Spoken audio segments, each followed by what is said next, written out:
watching Capital One Bowl Mania. Under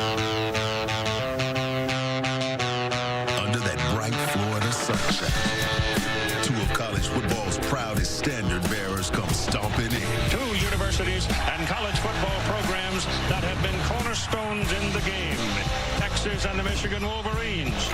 Blue blood royalty, steeped in pageantry, history, and the kind of tradition you can feel rumbling in your chest. We've got to win this game, and there is no game more important than the one you're going to play today. This year, the standard never changed, even if the results fell categorically short. How much Texas fight do we really have? It's not about anything else but pride. Let's go! Today is a chance to make a statement. Here he goes again! Touchdown! And add to a foundation built over generations. It's what we do! Michigan's here! Michigan, Texas, and the 80th annual Cheez-It Citrus Bowl. With echoes of the great Keith Jackson in the background, you're watching the Cheez-It Citrus Bowl, part of Capital One Bowl Mania on ABC under an incandescent, lustrous sky here, spattering down on a benevolent field in the jewel of Central Florida here in Orlando. Two of the most storied programs in all of college football, two of the most winning programs in all of college football, Michigan and Texas. Hello, everybody. I'm Mark Jones alongside Roddy Jones, Alyssa Lang down in the field. From all of us to all of you, all the most of prosperity and health and restoration in 2026. Roddy, let's talk about bowl season. Hey, just several days ago, we saw Georgia Tech and BYU put on a show. You can tell teams that want to be there, right? You certainly can, and this one has all the makings of one that could be really, really exciting. Two of the biggest brands in the history of college football meeting for only the third time. We get the winged helmets of Michigan. You get the Longhorn on the side of the helmet of Texas. Two top 20 teams. It should be exciting. Let's talk about Michigan. 2 years removed from a national championship, a year removed from an 8-5 season, a freshman quarterback, true freshman, that showed a lot of promise early. Certainly did, and this was a team that did a nice job in close games in the Big Ten. Their only home loss to Ohio State, and being 9-3 in the regular season, knocking on the door of the college football playoff, would have been seen as a step forward by many, and then the offseason happened. Yes, a maelstrom of activity in which then head coach Sharon Moore fired for an inappropriate relationship with a staff member, subsequently arrested by local authorities. And in the wake of that, a group of young men and families forced to deal with the residual, Roddy. And that's the unfortunate thing about this situation is all of the people who are left to pick up the pieces, whether it's the players, the assistant coaches families. But for Michigan, the one thing that you can feel good about going forward is that you landed with a tremendous head coach with a track record of winning, and Kyle Whittingham, who's going to be the next head coach at Michigan. Kyle Whittingham has a very impressive resume in his briefcase. Recently hired as the head coach on the day after Christmas by the University of Michigan. Former Pac-12 Coach of the Year, Roddy, as well. He was. Long time at Utah as an assistant. After Urban Meyer goes to Florida, he takes over as the head man at Utah. 2 Pac-12 conference titles, never having the most talented team in the Pac-12. He's going to bring a toughness, a discipline, and a love of players and a program that Michigan is certainly going to benefit from. He's been busy visiting with all the players and staff members on the team. Biff Poggi is the guy in control today. Here's how he addressed his team a moment ago. Ready, what is this? Is this a game? The game. Or is it a Reckoning. What is it? You've had too many hits to the head. It is a reckoning. Okay, just like when we went to Nebraska, right? But look now, listen to us. To us. To men like us.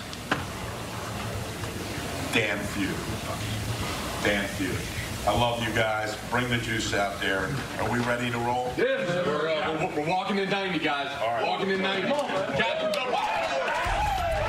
To a player, they have talked about redeeming the season with a great performance today. Michigan has. Meanwhile, let's flip the page, talk about Texas. Okay, so they come in preseason #1. with a Heisman Trophy candidate and end up at 9-3. Let's take some inventory, Roddy. Yeah, the preseason #1 poll was a lot because of Arch Manning. They had a lot to replace off of last year's team, though.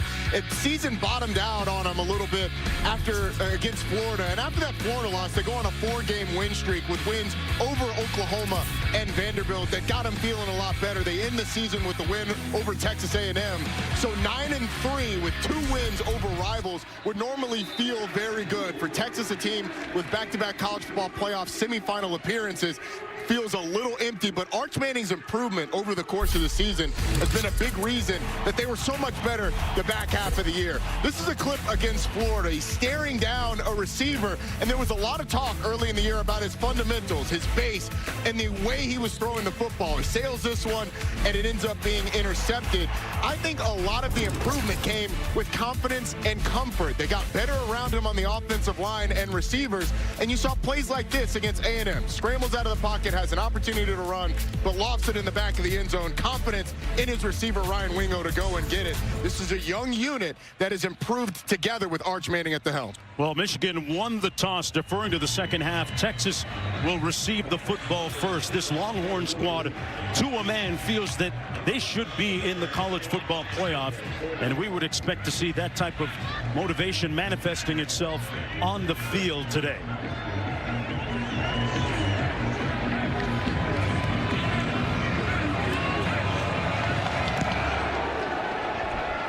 Michael Terry and Ryan Niblett back deep.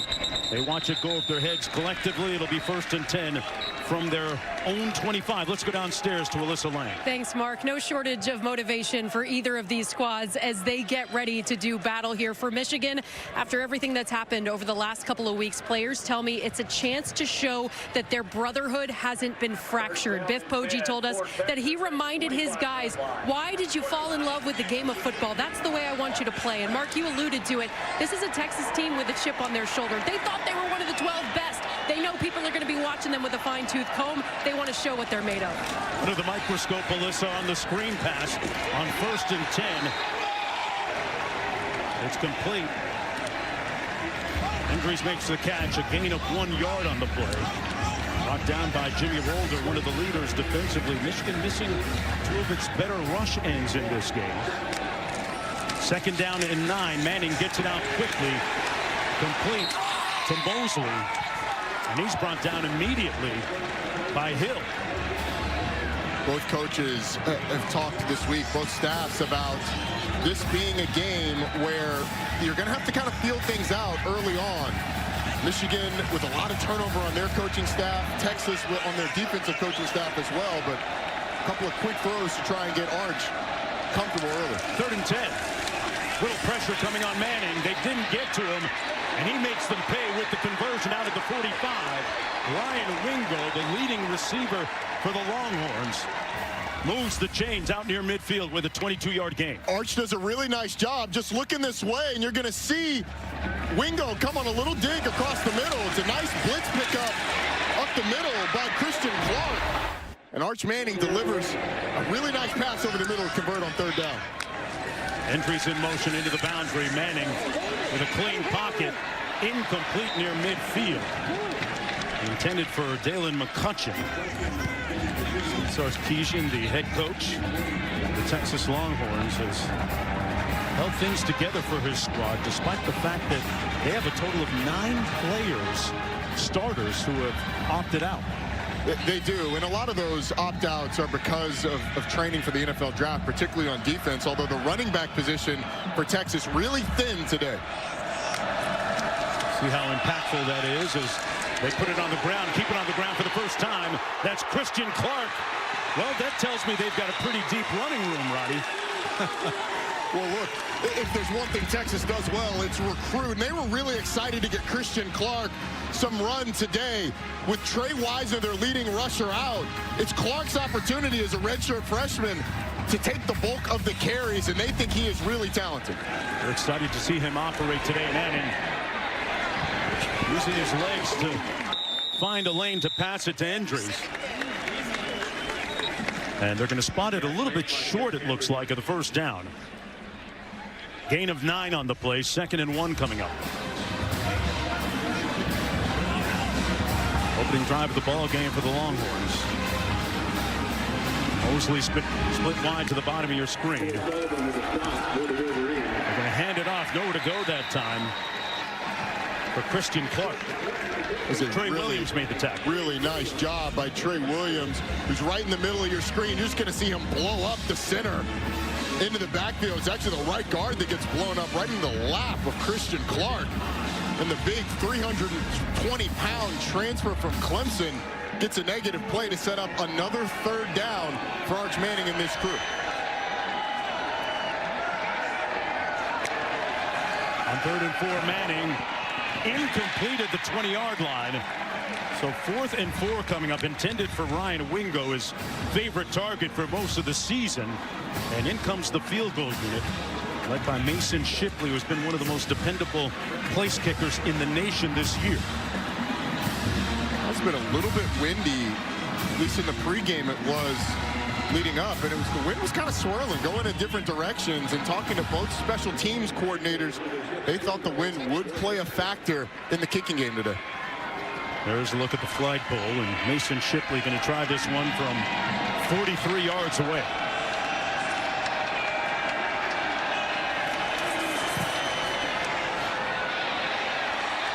Boy, he bent that like Beckham right inside that right upright. Started off, looked like it was headed right a little bit, and knocks it home to make it a 3-0 lead for the Longhorns.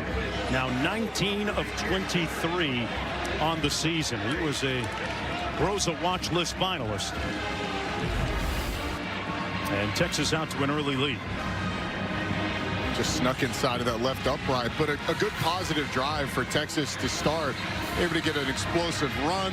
Arch Manning completed a couple of passes. I think you can see, though, with the short passes early on, Texas was looking to figure out exactly how Michigan was going to play them defensively.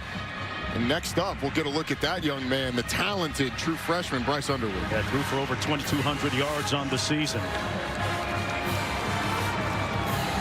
9 touchdown passes as well. Just underway here in Orlando.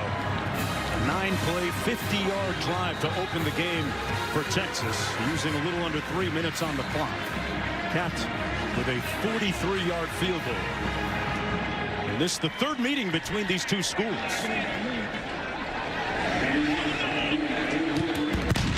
Marsh back deep. Got some company from the 8-yard line out to the 25. Will be 1st and 10 from there for Bryce Underwood.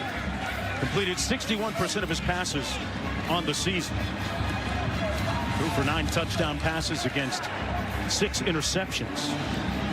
But midway through the season, he really kind of started to see the game slow down for him. And they said that, in their own words, Roddy, they were going to turn him loose today. I want to see what that looks like. I am fascinated to see what that looks like. There was some excitement about putting the ball more in the hands of Bryce Underwood to throw and be successful in this game. We'll see if they stand by it now that we're really going. The motion out of the backfield, pass over the middle, complete at the 30-yard line. Andrew Marsh tripped up about 2 yards shy of the 1st down. Marsh wearing number 3 today. He's changed his number from 4. Picked up 9. Down and short. That's the other part of what's going to happen. They're going to get the ball in their hands of their playmakers. Andrew Marsh on the outside, Donovan McCulley as well. 2 receivers out to the top of your screen. Klein in motion. Underwood pulls it complete. And down into Texas territory is McCulley, the other receiver you mentioned a moment ago. 1st down, Michigan. And the thing that you're going to see is just the arm talent that Bryce Underwood has. He's rolling to his left, throws it sidearm going that way, and it's still an absolute dart. Underwood in the middle of the field, overshot his receiver. Incomplete at the 27-yard line, trying to find Marsh again. It'll be 2nd down and 10. And I think in the offseason, one of the things that is going to be worked on, but you see it there, is it's really special, is the delivery of Bryce Underwood. The ability to throw from multiple arm angles, sometimes unnecessarily. Like the last play, the ball was a little high over the middle. If you're able to get on top of that ball, you can drive it over the middle of the field. But on the rollout, man, it is special when he whips it. He certainly looks the part. And we're going to have this play blown dead before they get it up.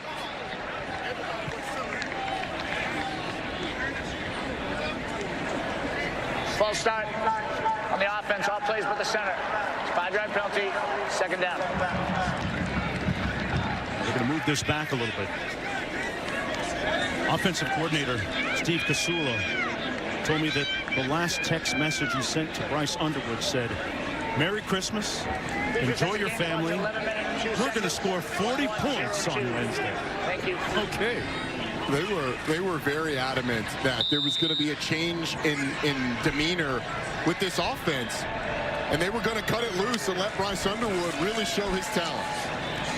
Clean pocket, checks it down underneath. Cusdell. He's brought down right around that first down marker. 10:50 to go in the opening quarter. Cade Phillips making the tackle. There's a look at the new head coach, Kyle Whittingham, erstwhile of Utah. Former linebacker at the school, former conference coach of the year in the Pac-12. He's already been extremely busy, and he'll be joining us in the third quarter for a little chat. 3rd and 18 coming up.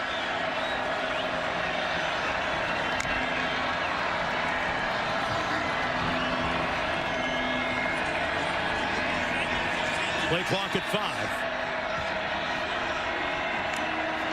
5. Underwood dropped the snap, and the play implodes back at the 35. Colin Simmons, who they know where he is every single play. He's at the top of the scouting report. He has to be. He is one of the best pass rushers in the entire country.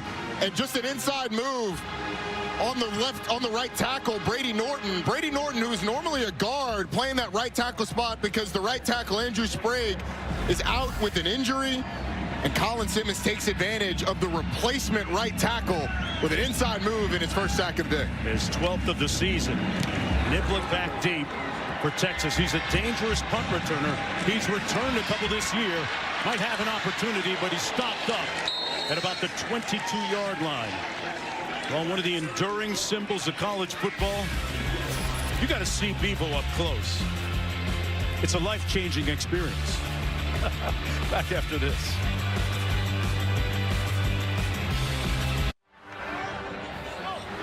Look at the span of his horns, Bevo. I mean, what is that, 6 feet maybe? It's at least 2 yards. Yeah, Gotta be. But he's drooling. You know what he's drooling for? Some Cheez-Its. Yes, he is. Some of the barbecue ones. I had some of the barbecue ones earlier. I'm an extra toasty guy, personally. Okay. I like the extra toasty. Yeah, that's why he's drooling. Somebody got to wipe Bevo up a little bit. His horns with the football on their second possession of the afternoon. Mark Manning with the play fake. And they almost get to him. Flings it out of bounds, incomplete. It'll be 2nd down and 10, but good heat by Rayshawn Benny, the defensive tackle. And there's a look at the guy calling the plays defensively, Wink Martindale. Longtime NFL defensive coordinator who was great when we met with him yesterday, talking about not only his defense, but his matchups with Steve Sarkisian over the years, going back to the NFL days. Good receiver screen, complete. And about an 8-yard gain by Ryan Wingo on the play. One of the storylines, Roddy, coming into the ball game with Michigan under Martindale having a top 5 blitz rate is how does Texas handle whatever pressure they put on? It's an offensive line that is needed to grow over the course of the season, and they have for the most part. But dealing with that sort of pressure, it's kind of the approach that Texas A&M took against Texas a lot, just trying to heat up Arch, make him make quick decisions. But Arch Manning's legs were huge in that game in the scrambling. Always an X factor. He's going to hand it off on 3rd and short, and they get stopped. Nick Townsend leading that impregnable front for Michigan on this sequence. And it's 4th down, Longhorns. Right in the middle. Or he's actually on the other side. Both guys getting through. Damon Payne on the backside. Rayshawn Benny as well. It's just the physicality up front from this defensive line was evident there, especially in the interior. These defensive tackles, Trey Pierce, Rayshawn Benny, Eno Etta, Damon Payne, have been excellent all year long. Homeister back to punt for Texas. Perched at his own 16.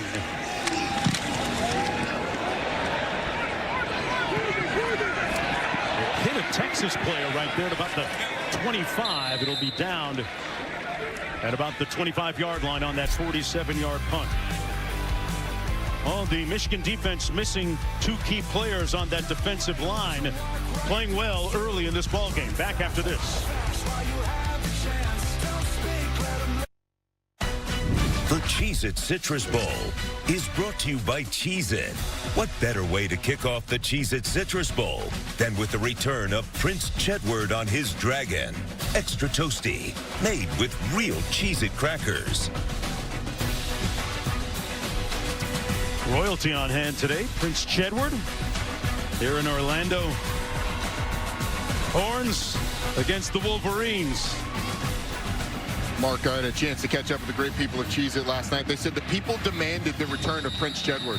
Demanded it, and he has returned to take his place on the throne. We are just lucky to be witnesses. It's the people's choice.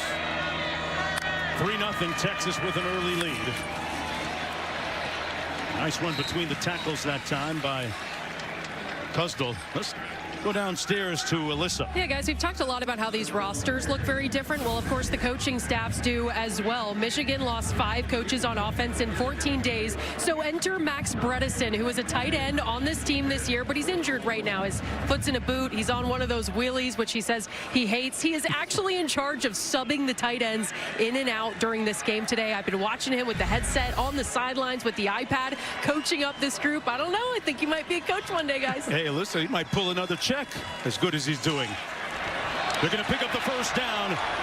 Kuzdal again with a nice hole on that left side. Kobe Black finally making the tackle. An 11-yard gain by the Wolverines. There's Max Bredesen, who felt like he would give anything to play. But how about this hole? You get Kuzdal in the hole with the one-on-one with the linebacker. He's able to make a miss and get up the field. Kuzdal again picking up about 3 yards. On the season, he ran for 244 yards, averaging 4.4 per carry. Rod Watson making the tackle on the play. Another handoff. They keep it on the ground again. Kuzdal nowhere to go. Going to be stopped up right at the line of scrimmage. A little bit of a contrast with him and Marshall and some of the other running backs. He has elite foot speed, in the words of the Michigan Wolverine coaching staff. He certainly does. But defensively for Texas, Mark, the thing to watch, they've got 6 starters out on this defense who have opted out. One guy who has not opted out is Colin Simmons. We saw him with a sack earlier in the game. He's up here to the top of your screen, the excellent edge rusher for Texas. His why is a really compelling story. Underwood going to be brought down shy of midfield. There's a flag down on the gain of about 2. Let's see what this flag is all about. Under 6 minutes to go in the opening quarter. May have a face mask here, Roddy. Personal foul, face mask, defense number 29, 15-yard penalty automatic, first down. It's going to go against Littleton. And a first down for the Wolverines. They'll take it. What ends up being a pressure from the secondary. Littleton, the nickel, ends up blitzing, and he does a nice job of taking on the block of the running back, get a hand on Bryce Underwood. That hand is just a little too high. Grab the face mask, and it gives Michigan a first down.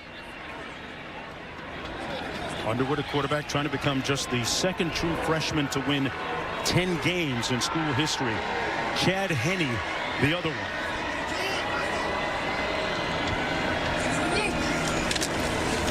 Morgan looking for the double pass. Downfield, incomplete. At the 18-yard line, tried to find Klein.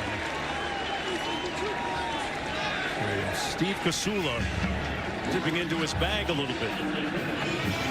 Harmlessly so. 2nd down and 10 coming up. Good job by Texas of being aware, not losing eye discipline, covering it down the field. So Miles Morgan's thrown passes this year, so obviously on the game plan for Texas, but a group that is missing a ton of production does a nice job against the trick play. A quad of receivers out to the top of your screen on 2nd and 10. Underwood couldn't get loose and is going to be sacked back at the 46-yard line. He'll lose a bunch of yards on that play. Elijah Barnes, the first one to get there. That's the young quarterback mistake. Should have thrown that ball away, but here are the notable absences for Texas. You see the defensive ones down here.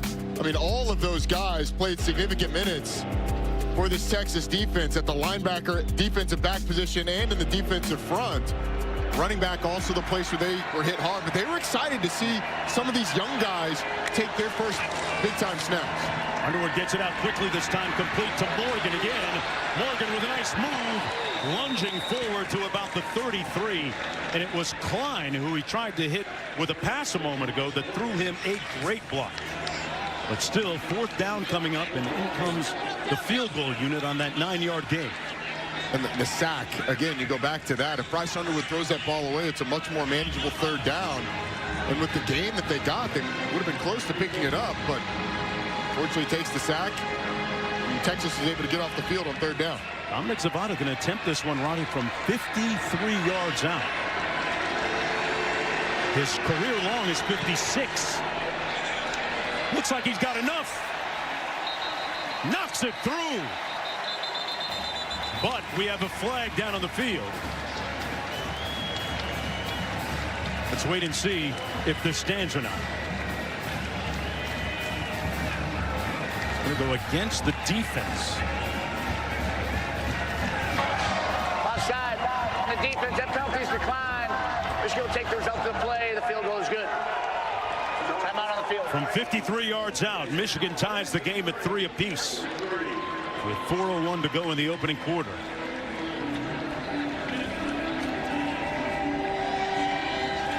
For his career, Zapata is now 11 of 13 from 50 yards out.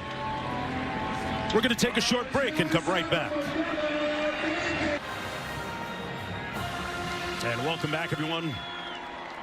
Tied at 3. Texas with a couple of dangerous kick returners on the JOB. Michael Terry and Ryan Nibley.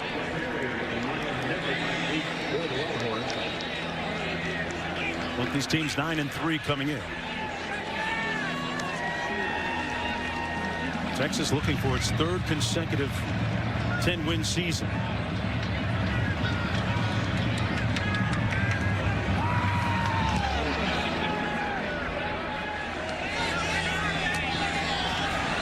Nibley going to bring it out.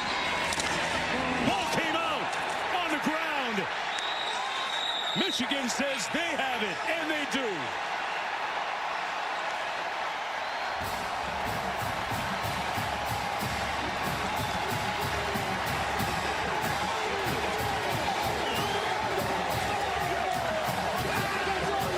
The first big break of the ball game, Ronnie.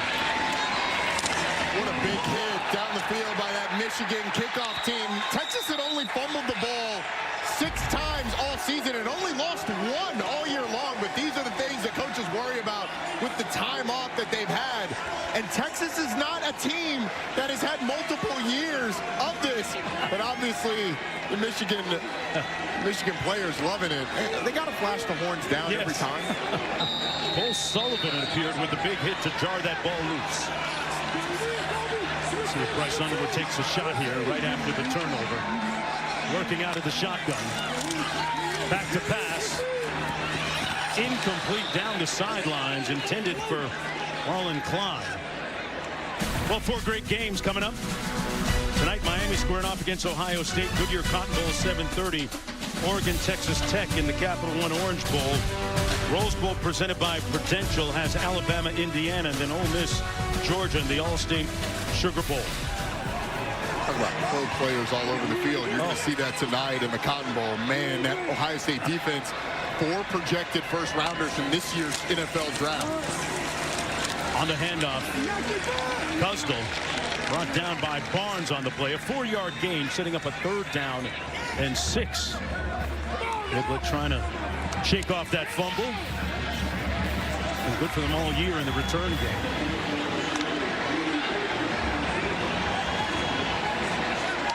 Texas showed blitz off that edge, but Colin Simmons climbed up to the top of your screen.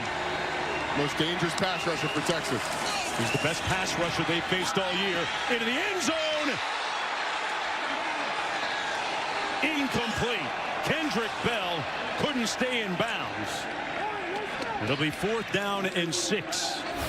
Inches away from a score here. Throw just takes him a little bit out of bounds, a little bit too far. That knee comes down out of bounds. The question is, the foot. Is the foot down? I don't know. They're going to take a look at this. I think it's the shin that hits down on the ground, and the shin is on the line. Yeah, that's an incomplete pass, I think. Let's go to Matt Austin. Matt, our rules analyst, what do you think here? This is as close as you can get. Honestly, he's got firm control of the ball. He survives the ground. I think his right toe touches down just before the shin and the knee. Wow. I mean, it's within a split second, but it's there in my opinion. So if the toe touches before the shin and the knee, it would be considered a touchdown? Yes, absolutely. There's no heel toe or anything like that when it comes to the leg. If the toe's down, it's a touchdown. Michigan certainly hopeful that's going to be the verdict. No doubt. Well, what an effort there by Kendrick Bell. The coaching point for Bryce Underwood is that the ball didn't have to be that far out of bounds, and that's part of the fundamentals that he'll grow with. Arm talent is obvious, but what a play by Kendrick Bell going back and snagging that. If he is able to get this toe down a split second before the shin hits, that is quite the catch. Bell, the junior out of Kansas City, one more look at it. Reaching back. Man, that is tight. But again, the defender is kind of underneath. If he leads him to the back corner of the end zone, then you avoid this. But I mean, clearly there's firm control. But the only question is, does that toe hit before the shin? Matt is convinced. I'm not as convinced. I'm with Matt. Are you with Matt? I think the toe hit. You guys have been teaming Matt, up on me. You guys have been ganging up on me lately. Matt, I think the toe hit before the shin. I do too. I think this should be a touchdown. I did have a wise rule analyst earlier this year say, if you think it's a touchdown, that's one thing. Is it clear and obvious, Matt? Is it indisputable? Are you trying to use Matt's word against him? As far as I'm concerned, the toe touching first, yes, is clear and obvious. Man, I think I'm with you. If you roll it back like 2 frames. After further review, number 10 has possession of the football at the foot of the end zone. Touchdown, Michigan.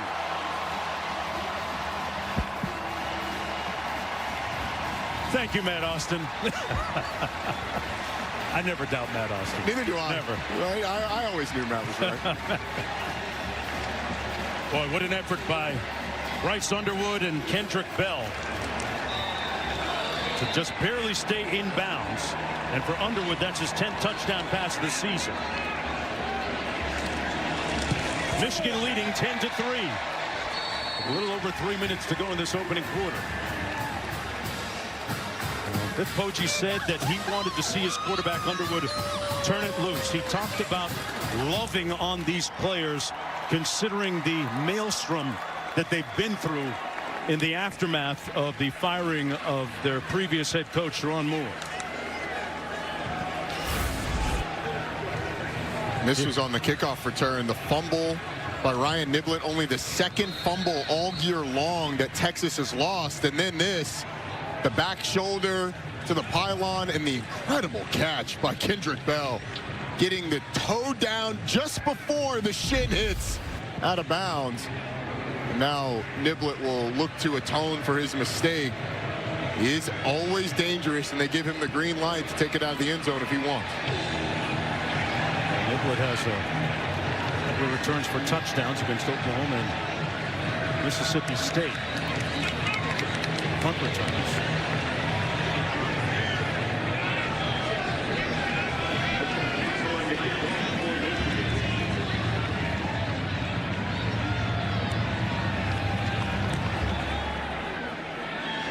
We'll watch this one go out of the back of the end zone. And Arch Manning will take over 1st down and 10 from his own 25-yard line. In the words of the offensive staff, and in his own words, actually, Arch Manning says, I stopped chasing plays and letting the game come to me midway through the season. He developed Much deeper chemistry as well with Ryan Wingo. That helped lead to Manning's resurgence as well. In addition to Parker Livingstone, his roommate. Number 13, one of the receivers out there. Manning underneath to the tight end, Nick Townsend. And Townsend with a nice gain for Texas. Picked up about 7. Let's go down to Alyssa. Yeah, Mark, you were talking about the maturation of Arch Manning, and I thought something else that was interesting that Steve Sarkisian told us yesterday. He wanted to prove it on the field before he stepped up to try to be a vocal leader on this team. You hear him louder on the sidelines now as his play has gotten better and better, and it's all kind of wrapped into one. All right, Alyssa, and he gets it out quickly for the first down to Parker Livingstone, the guy I was mentioning a moment ago, who's his roommate. The other thing that's happened with this Texas offense is they've grown around him and started to play better. They had to replace 4 offensive linemen coming into this year, 3 of them off to the NFL, and Jake Majors had been the starting center for what felt like 2 presidential administrations. They lost 2 NFL receivers as well, and a tight end. So there was a lot of new, and everybody was learning together, and I think the pressure, once they just started letting the game come to them, was released. Nice run between the tackles that time by Christian Clark, and you could almost argue that they are now coming off their best game of the season, that win against Texas A&M back on November the 28th, defeating the Aggies 27-17. 6-yard gain on the previous play, 2nd down and 4. Under 2 minutes to go in the opening quarter. From the 42. On the draw, it's Clark. Found just enough space to move the chains again. Christian Clark brought down by Jordan Young.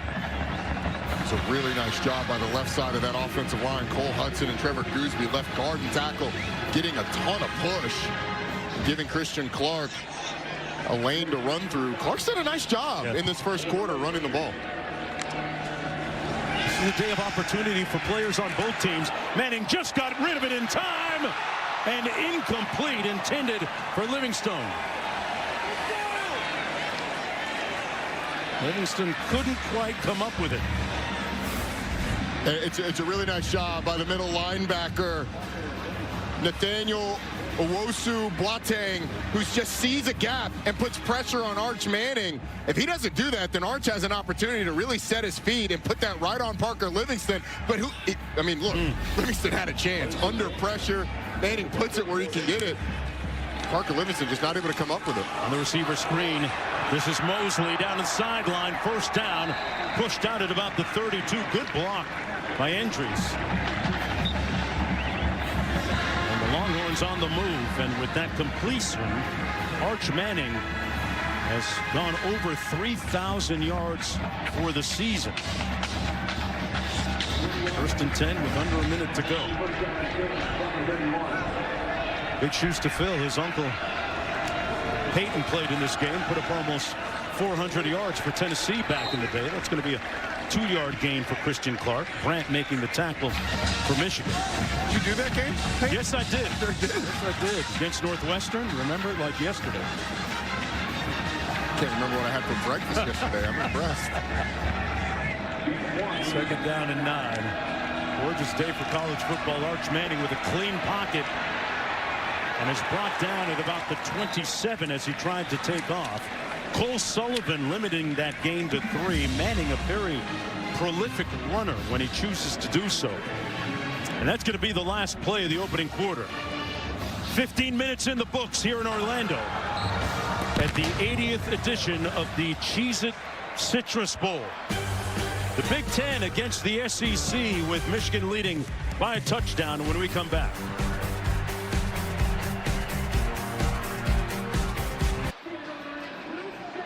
Hey, there's Ched Z serving his Prince Chedward, the signature dish of this year's Cheez-It Citrus Bowl. A Cheez-It crusted turkey leg. See that steam coming off, Mark? That thing is on fire. I can smell the aroma up here. It's delicious. Oh, they only made 100, but would they be mad if they only had 99 and we had one? Or 98. One each. Oh, I'm sorry, 97. One for Alyssa on the sidelines. Who's team player? A team player. Yeah, if I disappear for a few minutes, you didn't see where I went. Offside. Gotcha. Defense number 4 causing offense to react. frustrating for Michigan. You're coming out of the quarter break. You've talked to your defense about what you're going to execute on third down. And then you jump offside. If Poggi, now his defense is going to be in a 3rd and short situation where Texas, the run game now comes back into it, both with the traditional run game, Michael Terry in the backfield, or Arch Manning. Wingo split wide to the top of your screen, now in motion. They keep it between the tackles. Terry, short gain on the play, maybe a foot, sets up 4th down and short. And again, it's the defensive tackles of Michigan making that. Line up Trey Pierce right there in the middle, and he was able to really hold his ground and not let Texas push him off at all. And now Texas. You like them going for it here? Going for it on 4th down. Yeah, it's a bowl game. Let's go.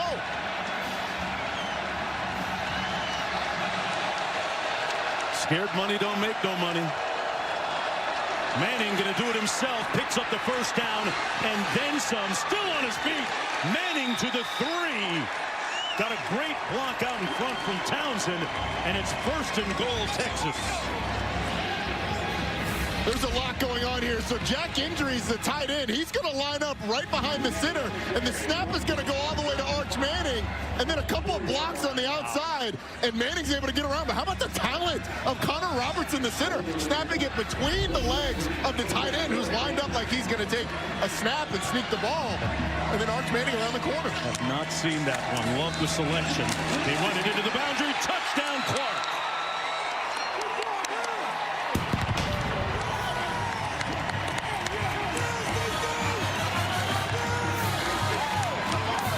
Texas with a response and a touchdown.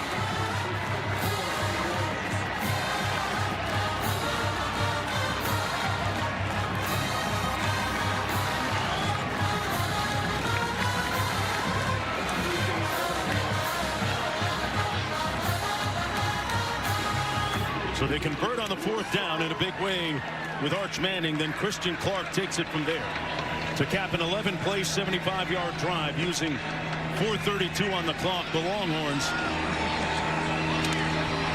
tie this game at 10 apiece.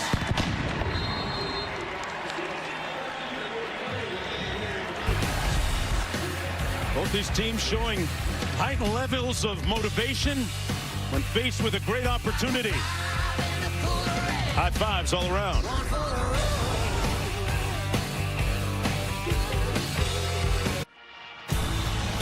You're watching the Cheez-It Citrus Bowl, part of Capital One Bowl Mania on ABC. Here from the jewel of Central Florida, Orlando. Beautiful day for college football. New Year's Eve. These teams trying to close the books on 2025 on a positive note. Kick comes down to the 20, where it's fielded by the Wolverines.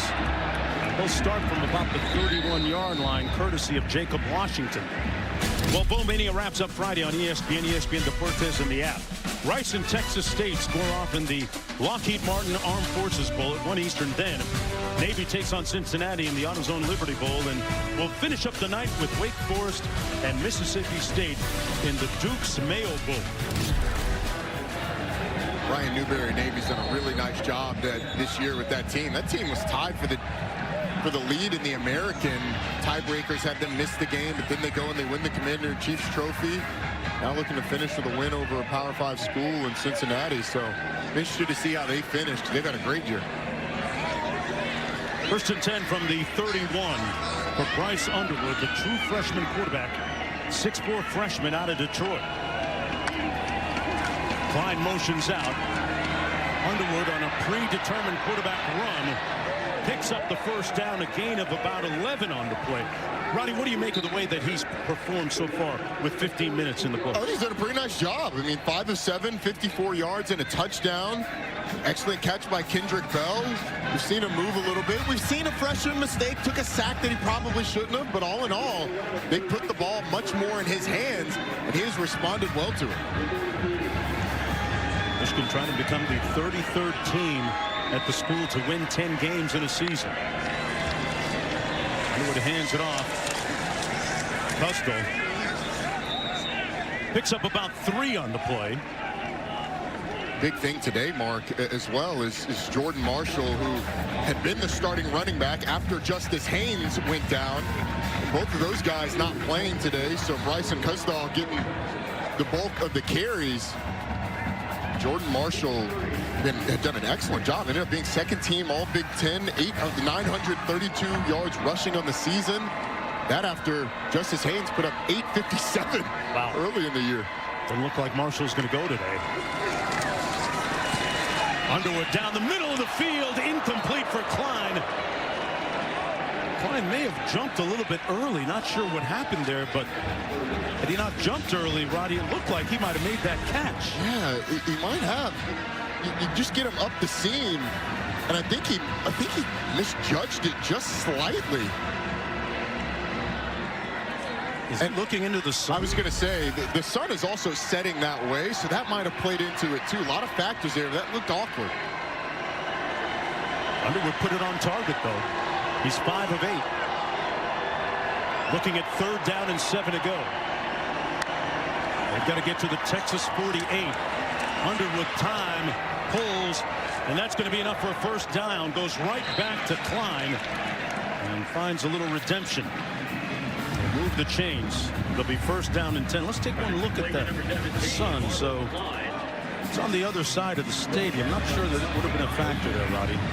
Probably not, but nonetheless, it ends up not hurting him because Bryce Underwood able to convert on that 3rd down, going back to his tight end. It's a really nice job of Underwood staying poised in the pocket and working his progressions to find Marlon Klein.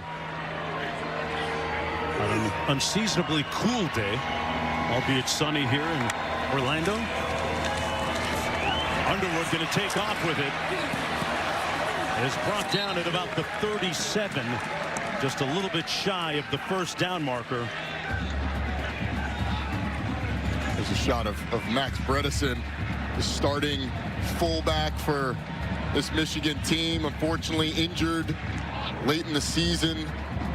But as Alyssa said early on, subbing the tight ends today, they're putting him to work. And he told us about some of the stuff that he's heard on that headset. I'm not sure that we want to put it all out there. Here's Underwood still on his feet. One guy to beat. Underwood tiptoes. Couldn't hit the pylon, but it'll be 1st and goal, Michigan.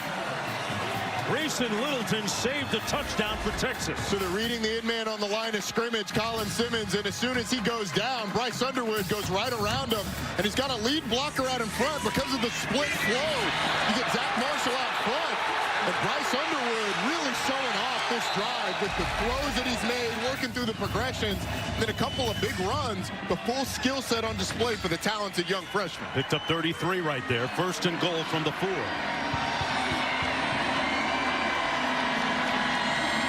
Puzzle in the backfield. Underwood pulls complete. It's caught. Touchdown, Morse.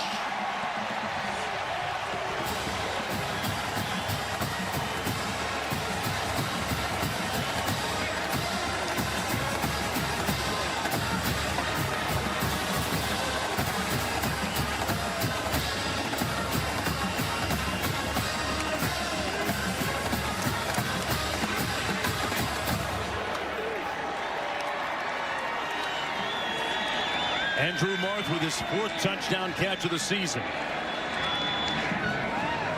Changed his number for the game. Skill set remains the same. 7 plays, 69 yards.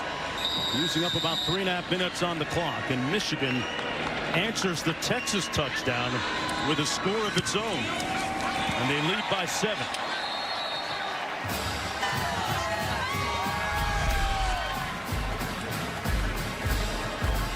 How about Andrew Marsh making a man miss, able to get in the end zone. And anytime you get in the end zone, we're partying with Ched Z. Vic Poggi happy about his team and their performance.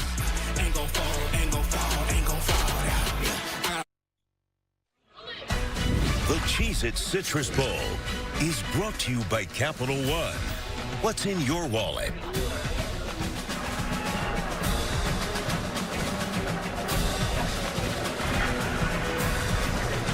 Well, when it comes to a group on this Texas team that's gone through some growing pains this year, guys, we're looking at the Texas offensive line. They've gotten better and better as the season goes on, and you can tell that they're starting to build some confidence down here on the sideline. Certainly after that last touchdown drive, Connor Robertson was swarmed by Kyle Flood and the rest of his offensive line. They said, "You're part of the club now." Candidly, I don't know if the club is snapping it under the legs of your tight end, which leads to a touchdown or what, but I'm going to try to find that out. Okay. Alyssa Niblett on the kickoff return. Brings it out beyond the 25-yard line. It'll be 1st and 10. I asked a moment ago about Underwood. Tell me what your thoughts are on Arch Manning here at the start of the second quarter. I thought he's managed it well as well so far. He's kept the ball out of harm's way. He's thrown some nice passes. The thing is, for both of these teams, it feels like it's going to be one of those games where you're going to have to score more often than not. The way Bryce Underwood's playing on the other side, so you just got to continue on with what they did on the last drive, getting the ball out of the perimeter of the playmakers and using Arch Manning's leg side. Manning on the play fake, rolls out and pulls. Pass is completed, the 30 to Mosley. Remember, Texas without Wisner, who ran for 155 yards in their previous game, the win against Texas A&M. But Christian Clark helping to help out on that running game. Here he is on cue over the left side. Picks up the first down at about the 40-yard line. T.J. Metcalf making the tackle on the play. That left side of the offensive line on that mid-zone play has done a really nice job of creating lanes for Christian Clark to be able to run through. Here's Manning back to pass. Was looking downfield. There's a flag down on the play. Manning sprinting into the open space, pushed out of bounds at about the 40-yard line. Let's see if this stands, though. There's a flag all the way back at the 33-yard line. Holding offense number 52. 7-yard penalty, first down. Folks, if this is your first time watching Arch Manning, do not be surprised by his ability to run the football very well. He has wonderful speed and has proven to hurt many a defense using his legs, just like he did there. The kid can scoot. Yep. I mean, he can flat out pick him up and put him down when he gets in the open field. Fortunately, a little bit of a grab by the right tackle, right guard, DJ Campbell. I thought Arch Manning had a chance to take a shot down the field, but opted for the run. Throws it this time. It's caught at the 40. Good grab by Mosley, who was fighting off Zeke Berry on the play.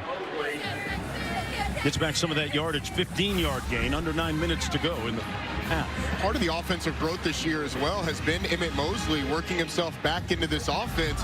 The transfer from Stanford that got in after the spring but was banged up in camp, didn't play until week 5.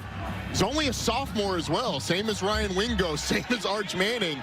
So this group has really grown, and you can see the talent that Mosley has with a strong hand. Got some good young receivers on the slant, incomplete. Intended for Wingo. Setting up a 3rd down and 5. I thought Arch Manning got a little too cute with that delivery, although those Mickey Mouse ears were very cute. Got a little too cute with that delivery, trying to go sidearm to get it to Wingo. It kind of sailed on him, fluttered a little bit, setting up this 3rd and long. Question is, does Wink Martindale, the defensive coordinator for Michigan, bring pressure? A lot of guys around the line of scrimmage. Texas with a bunch formation at the top of the screen. Wingo, their leading receiver, at the top of it. 3rd and 5. Play clock at 2. They won't get it off in time. Did they get a timeout or not?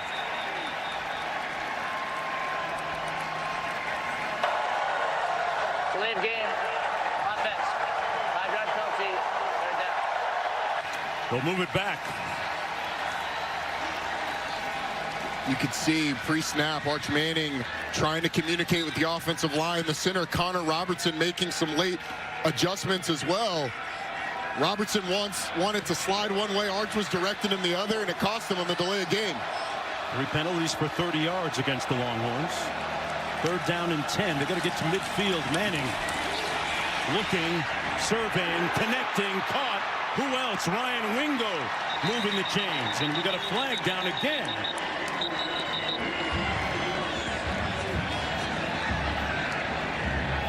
Michigan players clapping, thinking it's against the Longhorns. Okay. Holding defense number 23. That penalty's declined. Offense will take the result of the play. First down. Play's going to stand. Penalty against Cole Sullivan. It ends up being man-to-man coverage on the back end with the safety down the middle. You can see the grab happen and the slot against Emmett Mosley, but Ryan Wingo comes on the dig right behind it, and Arch Manning an off-platform throw down the field on the money to his #1 receiver for a big third down conversion. Wingo in motion. Manning looks his way, goes downfield, incomplete, in and out of the hands of Dalen McCutcheon. The second down and 10. That hit him right in the hand.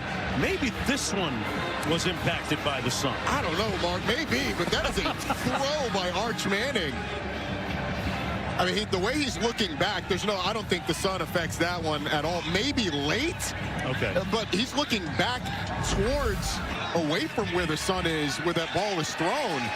You can see where the shadows are. I don't think it impacted. That's a really good throw by Arch Manning.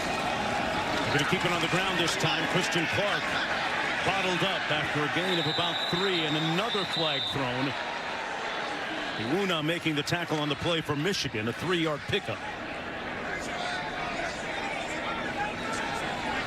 Under 8 minutes to go.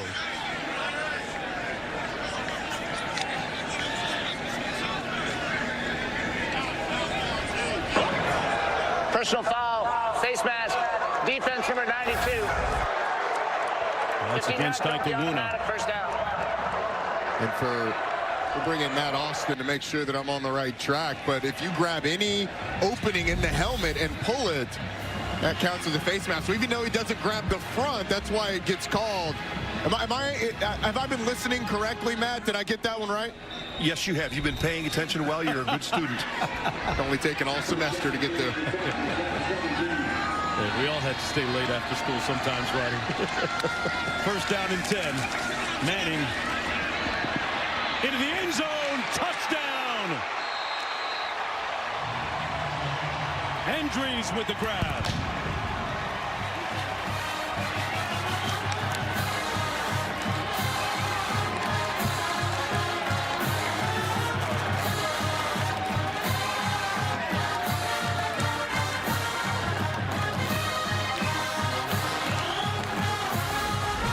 So it's just a really nice job. It's going to be a switch release going with the injuries going outside and then working back in, and Livingstone working out. The safeties end up splitting, and there's just a ton of space in the middle of the field for Arch Manning, who sees it and delivers it to his tight end. It's a really good read by Manning, not taking off, seeing it down the field and scoring. That was his 25th touchdown pass of the season. And for Hendries, his 3rd touchdown catch of the year, and we are knotted again. This time it's 17. Hey, you know what? Sometimes you got to celebrate yourself and your teammates. Job well done. Back after this.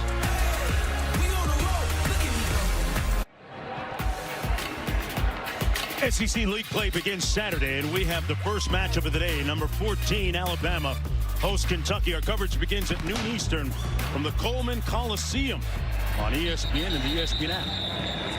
Pushing to get the football. First down and 10, and Manning has been on point, Roddy. He certainly has.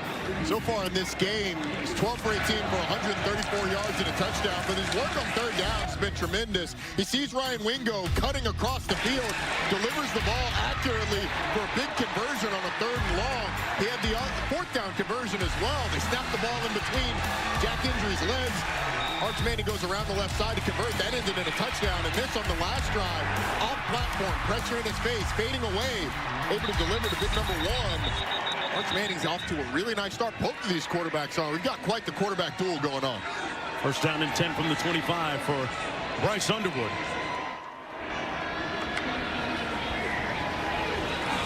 Rolls right, pulls incomplete. Okay. That one might have been the Sun. I'll give the Sun that one. You got me on that one. Okay. I mean, that was right into it. You might need some Ray-Bans. McCulley couldn't squeeze that. As he looked back for the pass, there's a look at the respective numbers on the two quarterbacks. The other thing that both have done is they've made timely plays with their feet. It's something that's certainly a part of both guys' games. They're going to hand it off this time. Custle is going to be brought down behind the line of scrimmage at the 22 by Anthony Smith. Look at the reaction here of the players on the field. Yeah, January saying, yeah, that thing's bright, isn't it? He's trying to get in his head. Every time the ball goes up, the sun's going to be in your eyes.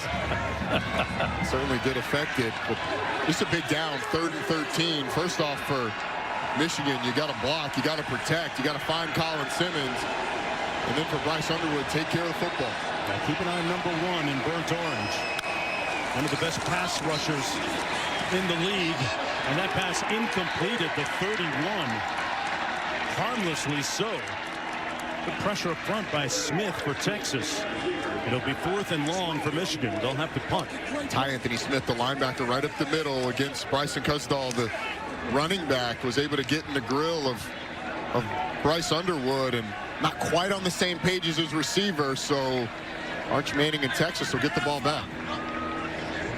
Hollenbeck with the second punt of the afternoon. Ryan Niblett perched at his own 40-yard line.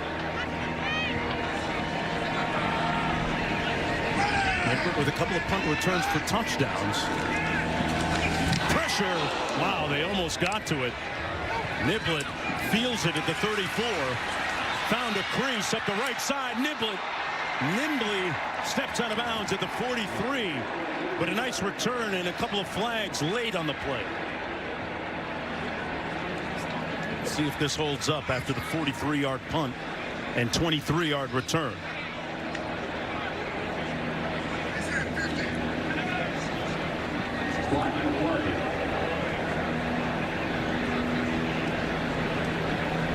That's the punter for Michigan, Tabata.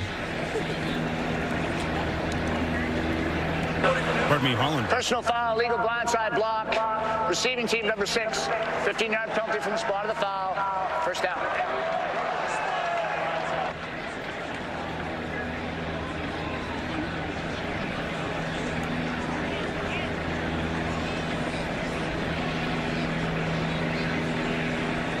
Listen, Hollenbeck slow to get up, and several players being attended to down the field. Yeah, the illegal blindside block happens right in the middle, but then there's another collision with a punter and another player on the punt team for Michigan, who ends up inadvertently hitting Kobe Black, which they went down like dominoes. Yes, they did. And that important. Kobe Black having to start at corner today because 2 starting corners for Texas, Malik Muhammad and Jalen Gilbo, both opting out of the game. So Texas pretty thin at the corner position. With Christian Clark in the backfield, first down and 10, Texas. Manning gets it out quickly, complete on the edge. That's Mosley, the 5th. Picks up a first down. Sometimes you can't just be a spectator, right? Once a coach, always a coach. And Kyle Whittingham is going to take over at Michigan after today. Amongst the spectators here. We'll speak with him in the 3rd. I cannot wait to ask him, what is it like watching this game, knowing that you're going to take this team over? You're certainly evaluating the guys on the field, because obviously roster turnover is going to happen, and the portal's about to open. Roster retention, too. Roster retention certainly needs to happen. Maybe the most important thing. From the 48. Manning almost picked off. It was tipped at the line of scrimmage by Damon Payne. He's letting everybody know right there. Good play to get those hands up. Damon Payne was like a cat. Got past the center so quick and was right in front of Arch Manning. Let's go to Alyssa for more. Well, Texas is driving towards that sunny side of the field that y'all have been arguing about all day, so I am doing boots on the ground journalism down here. It is bright, Ronnie. I can't lie to you. Yeah, but every ball's not in the sun. Says the guy who doesn't have to catch it. Yeah, sure. Christian Clark on the run, and more flags down on the play on that 7-yard pickup.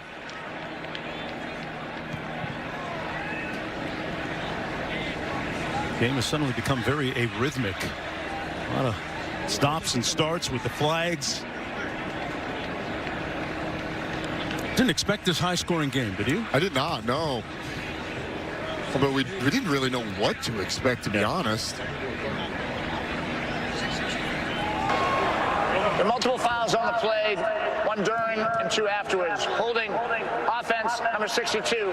A 10-yard penalty being enforced to stay second down. After the play, unsportsmanlike conduct, number 2 of the defense and number 1 of the offense. Those fouls will offset. That is their first unsportsmanlike conduct each towards disqualification. All right, if you're playing with that kind of extra juice to cause an unsportsmanlike penalty, that tells me that these guys want to be here today. They certainly do. It's a barometer for me. It's at the top of your screen. Got Ryan Wingo going back and forth. Both of them a couple of unsportsmanlike conduct. Just a little warning to both. Hey, calm it down, boys. Just friendly slaps. Here's Manning.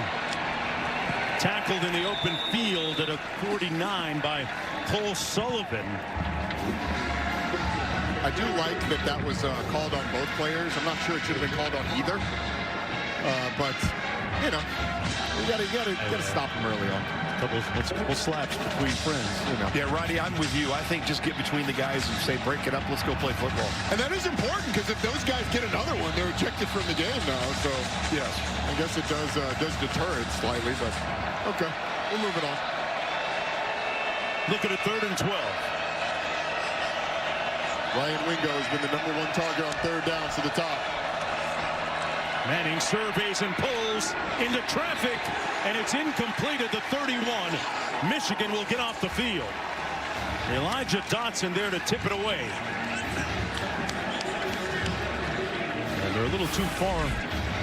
Not in field goal range, intended for his roommate, Parker Livingston. It's a pretty ambitious throw by Arch Manning. Almost got it up over the hands of the underneath defender, but not quite.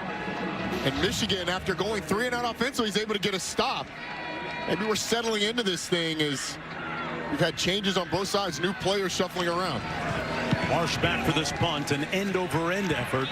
Fair catch called at the 11-yard line. It'll be 1st and 10 from there for Michigan.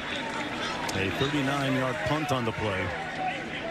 And Bryce Underwood taking over for the Wolverines from that spot. Underwood this afternoon is 7 of 12 passing, 65 yards. A couple of touchdowns as well. But Mark, almost 50 yards rushing on 5 attempts, too. That part of it that Michigan didn't start with early on, didn't lead with, but has started to evolve over the course of the game. That's an adjustment that Texas is going to have to make, because I would much rather on those zone reads him hand the ball off and have that ball hit in the middle than get Bryce Underwood on the perimeter. Underwood hands it off. Coastal. And that was an example of it. I mean, that was one where Bryce Underwood is reading the defensive end, and he ends up handing it off. But check this out. You got rush plays versus pass plays. They're very balanced. The game's been tied at 3-3, 10-10, 17-17. A lot of symmetry in this one. From the 15, Marsh in motion. They keep it on the ground. And Colin Simmons blowing that play up. Young man that is arguably the most dynamic player on that defense. Well, it's the quickness off the edge. He's able to beat the guard to the spot. And it's just a counterplay. He's supposed to be kicked out by the pulling guard, but the quickness and the bend to get around the offensive lineman and get back to the back proves to be too much. Colin Simmons playing for his little brother, Clayton. Told us this young little man, his brother Clayton, is his why. Motivated by him every time he steps on the football field. For so many reasons. Underwood pulls, and it's complete. Going to be short of the first down. McCulley with the catch. Picked up about 5, needed 7. And it'll be 4th and short coming up. Michigan will punt. It's a really nice snag by Donovan McCulley, and that ball is off the mark, and he's able to go and grab it. Unfortunately, there's momentum. Having to catch it is stopped. Texas is able to wrangle him before he gets to that first down marker. Here we go, Ryan Niblett back for this punt, standing at his own 45-yard line. Hollenbeck averaging 43 per punt on the season.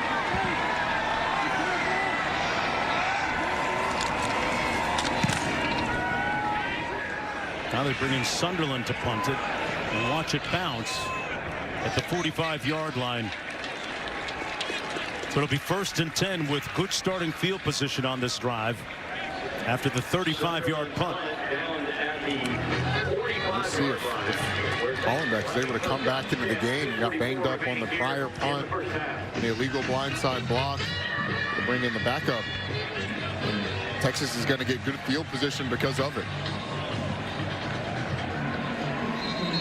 Texas 9-3, looking for their 3rd consecutive 10-win season with a win here this afternoon. What do you make of their prospects for next year?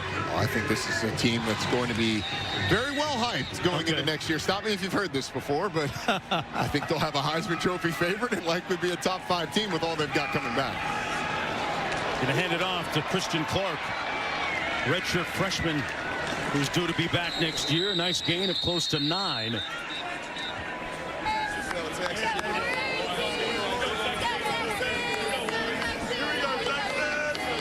Coming up on the KFC halftime report, Matt Berry, E.J. Manuel, report from Pasadena, Cotton Bowl preview, and Iowa versus Vandy goes down to the wire.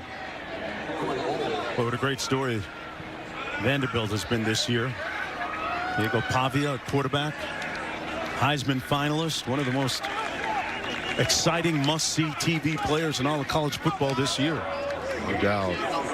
Hit the 2-minute timeout. It's a 2-minute timeout. Jedward getting ready. That's what royalty looks like. Hey. Oh. And the scepter. Play his feet.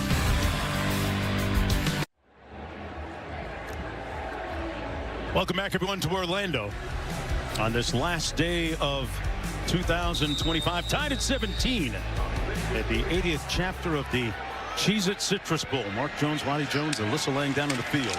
Texas with the football, and this is Christian Clark with a nice first down run and a gain of about 13 on the play. Good block up front from Connor Robertson, Roddy, to help lead the way. It was a really good job by Cole Hudson and Connor Robertson. The quick snap out of the break by Texas, a little pin and pull action, and you slip a run in to start this drive. Plenty of time with 1:45 and 3 timeouts. Manning looking for the screen. It's set up, but nowhere to go. Well deciphered by the Michigan defense. Entries nowhere to go. Got back to the line of scrimmage. 1:35 to go. 1-yard pickup on the play. Michigan gets the ball first in the second half. So this is a big drive for Texas. Want to get points out. Would love to get a touchdown. So the next time Michigan gets the ball back, they're at a deficit. Win that middle 8. Coaches talk about it all the time. The last 4 minutes of the first half, first 4 of the second half. That's what Texas is trying to do on this drive. Clark in the backfield sets. Manning to pass. Going to take off. Might have gotten enough for the first down. They're going to give him an auspicious spot. Tackled by Jordan Young. He'll get the first down on the nice dash. Picked up 10 on the play with 1:27 to go. I think his movement in the pocket when he climbs is as good as anybody in the country, especially when it comes to finding those little lanes to get through, take off, and gain positive yardage. That's one area he's really grown this season. He's run 4 times for 37 yards. Terry in the backfield. Manning incomplete. In and out of the hands of Livingston. I don't hear anything about the sun on that. No. Hey, don't forget, coming up in the 3rd quarter, we'll speak with new head coach of the Michigan program, Kyle Whittingham. He'll join us in the booth here. We spoke to him down in the field prior to kickoff, and he has been busy. Getting to know the players and making phone calls, putting staff together. Manning looking, firing. Incomplete. It came out. Good hit by Metcalf. Wingo couldn't hang on to it. What appeared to be a touchdown for a very brief moment is not.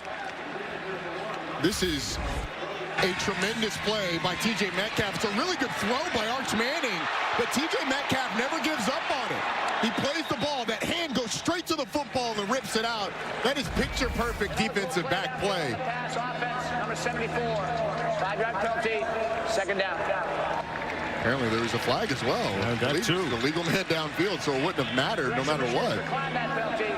Yeah, Michigan declines it because it's third down. You would repeat it second down had you accepted the penalty. But, man, that was a nice throw by Arch Manning. These receivers have not helped him out here today. I mean, how many drops have we seen so far?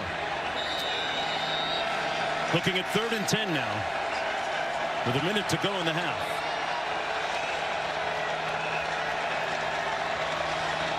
Oh, he wasn't expecting a snap.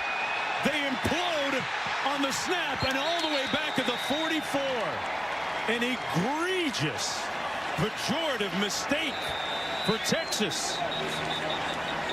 With 49 seconds to go now in the half and not even in field goal range, Sark was about to call a timeout too. Please just set the game clock to 55 seconds. 0-5-5. Thank you. Steve Sarkisian on the sideline. I mean, Arch is looking over there. He's saying that he was trying to call one, but the snap goes right by Arch Manning. He was looking to the sideline for the adjustment.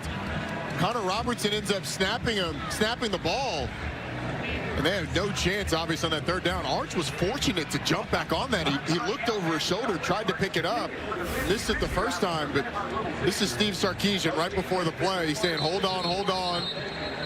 Well, we don't have it long enough to see if he ended up trying to call it, but... Wow, they end up losing 22 yards, Roddy. They might have lost themselves an opportunity at a field goal. They'll punt instead here. And they look back at that moment of miscommunication as something big. You got 2 timeouts remaining if you're Michigan. With 55 seconds to go as Marsh goes back to corral this punt inside his own 10-yard line. What a turn of events. I mean, Texas in great field position, just shy of the 20-yard line, 1st and 10. They end up punting now. A couple of drop passes, and now Michigan's going to have an opportunity. Olmister's punt bounces inside the 5 into the end zone. It'll come back out. 43-yard effort on the play, and 1st and 10 Wolverines. What do you think? Do you think Bryce Underwood takes a shot here and they try and get some points, or play it safe? I think you are going with an aggressive call early in this drive, but something that's fairly high percentage. But you know, getting Bryce Underwood on the perimeter, giving him an option to run the football, maybe with something down the field to create a chunk, because you got plenty of time.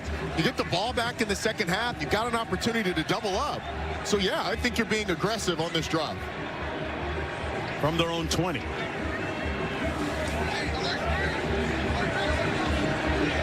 Buzzdahl in the backfield.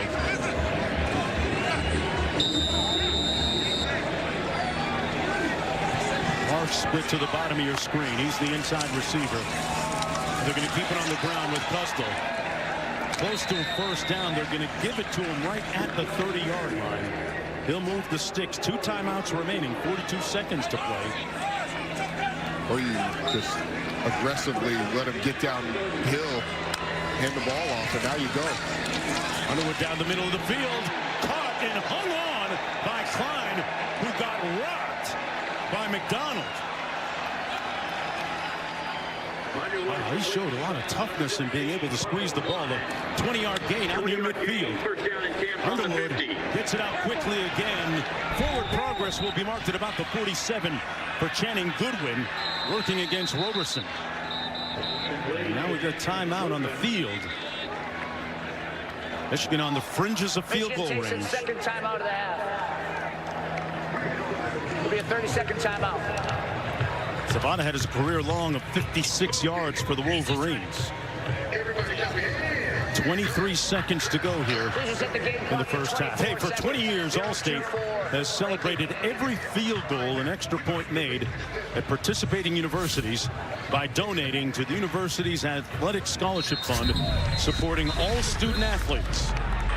Thank you, Allstate.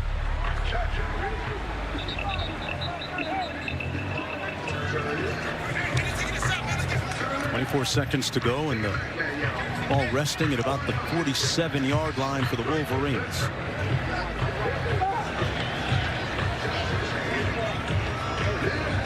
Nevada's already made a field goal here this afternoon.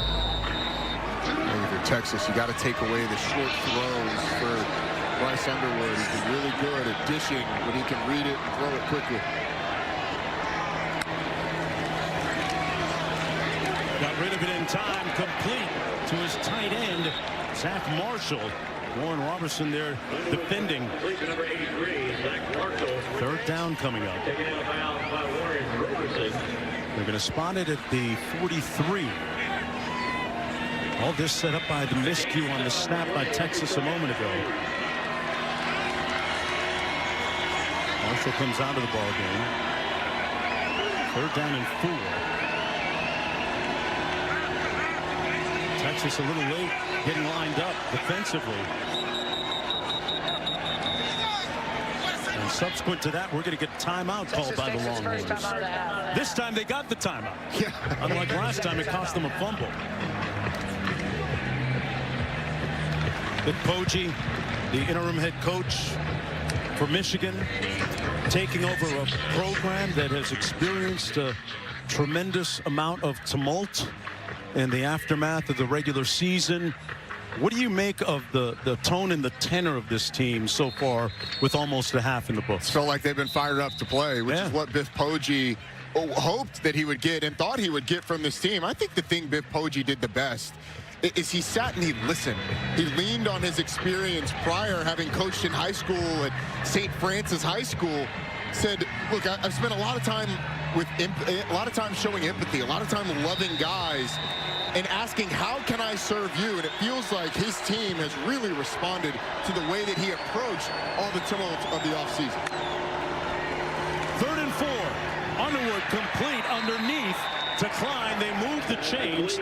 16 seconds to go. Michigan with a singular timeout remaining. And again, Texas playing off, and Bryce Underwood able to find an easy throw underneath. Picked up 7. Underwood again. Downfield in traffic. Incomplete. Near the sideline, stops the clock with 9 seconds to go. Tell you what, Colin Simmons was right in his face mask upon release of that football. Yes, he was. Number 1 was all over him. But for the young freshman quarterback now, that one was a little bit of a dangerous throw. You had a defender underneath, the defender over the top. Don't be afraid to tuck it and run if you can make a quick decision, because you have that timeout to call if you don't get the first down, or even if you do. The true freshman takes the snap, hands it off. Coastal sprinting to within a yard of the first down, gets up quickly. 4 seconds to go.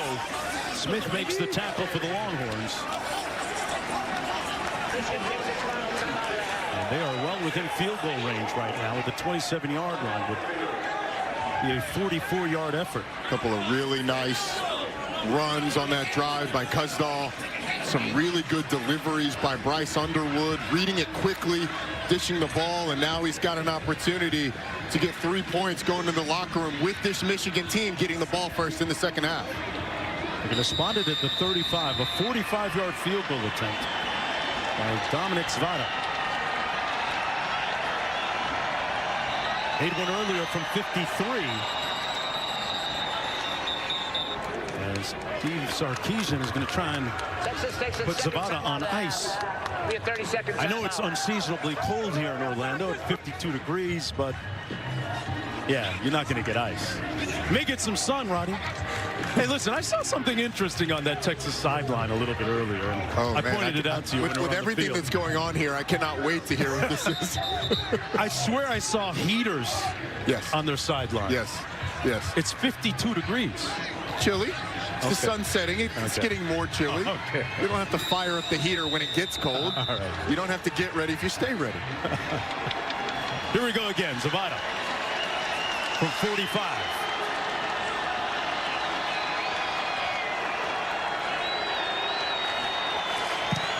Snap down. He missed it. Well, they put him on ice. He got a little cold.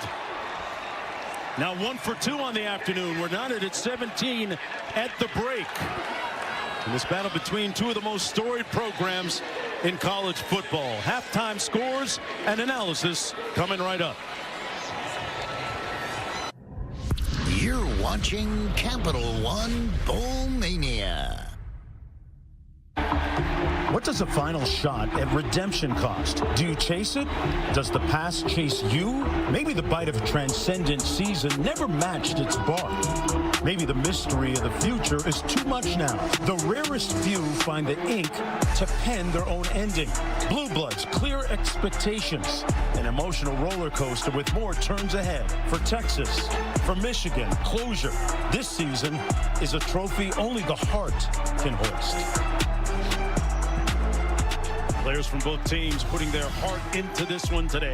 You're watching the Cheez-It Citrus Bowl, part of Capital One Bowl Mania on ABC. It's the third meeting all time between these two schools. Two of the winningest programs, top 5 in all of college football. And Bryce Underwood getting ready to take the field here. They'll have the football first, Roddy. And Mark, we were told that Bryce Underwood, the game was going to be more on him. We've seen him effective in the zone read game. He's an incredible athlete. It's hurt this Texas defense consistently with his legs. But the thing is, his ability to throw the football has been on full display. 12 of 18 in the first half. This back shoulder down the field to Kendrick Bell ended up being a touchdown. Coaching staff told us, hey, look, we're going to cut it loose. We're going to let the young freshman go out and show it. He's been efficient with the football. He has not put it in danger. And I think if I'm a Michigan fan, I am very excited about the development that Bryce Underwood has shown throughout this season. Look how Whittingham was really excited to get his hands on the freshman quarterback. When he takes over, we'll be speaking with Coach Whittingham in just a moment. From the 3-yard line, it'll come out Andrew Marsh. Still on his feet. Marsh found an alley down the sideline. And Marsh with a great return beyond the 45, giving Michigan good starting field position here in the third quarter. And we have an injured player down in the field as well, but one more look. Very clearly, Michigan knew where the ball was going to be kicked and the return that they wanted to get set up. And Andrew Marsh picking up some nice blocks down the field, able to put his team almost to midfield. Joe Taylor is the Wolverine player shaken up, still on the field at the 36-yard line. After that good return.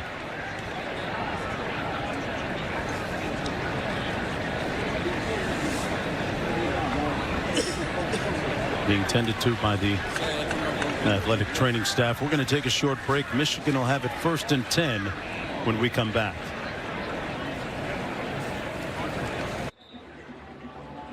Back in Orlando at the Cheez-It Citrus Bowl, Joe Taylor of the Wolverines able to lead the field under his own power a moment ago. Let's go downstairs to Alyssa. Yeah, guys, before halftime, I walked off the field with Biff Poggi. I asked him what he was going to say to his team in the locker room. He reiterated, I'm going to tell him I love them. I'm going to tell him I'm proud of them and their effort that they've shown so far today. He also joked and said, do you think we set a record this season for most passing attempts in a first half with 18?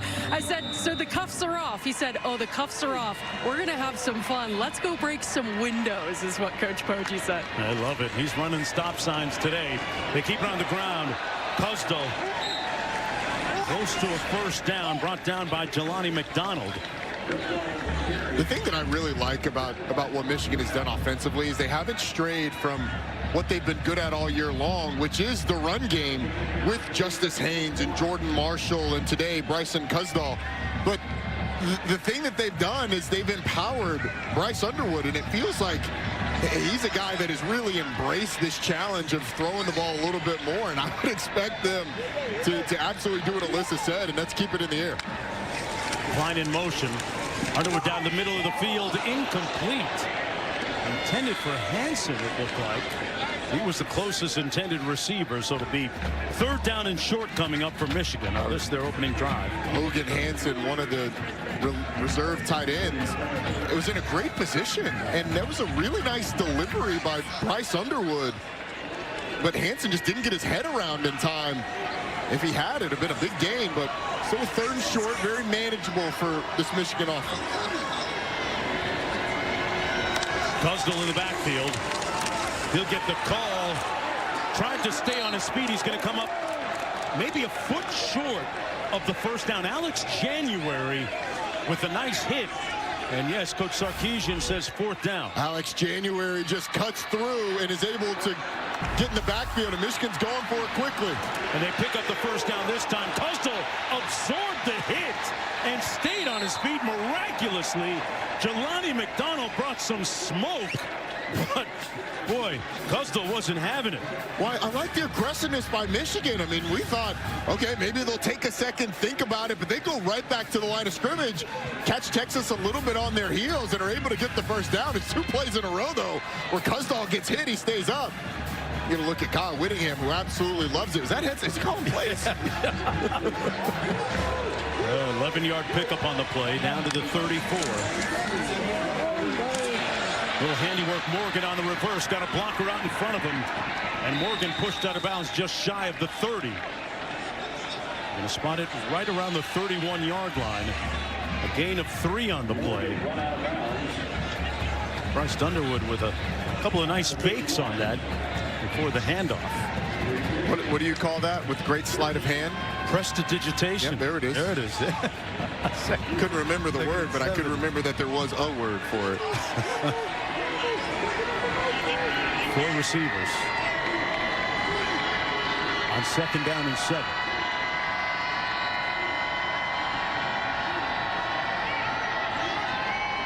Play clock at 3. Underwood. There's a flag down. Underwood pushed out of bounds right near the line of scrimmage.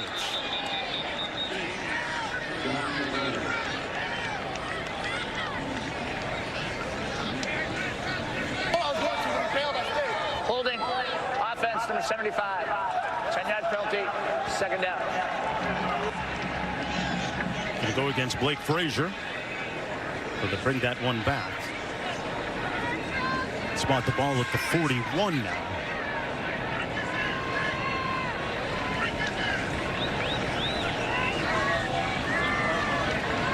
Andrew Marsh split wide to the top of your screen. Palmer in the backfield, number 25. He gets the carry. Found a nice crease up the middle down to the 29-yard line. About 5 yards shy of the 1st down with 3rd coming up. Got his first touch of the afternoon. Kapana. Bishop Gorman High School, the same program in Nevada. Picked up an 11 on the play. And another well-timed run by the interim offensive coordinator, Steve Kasula, to get them into a 3rd and medium after that 2nd and long.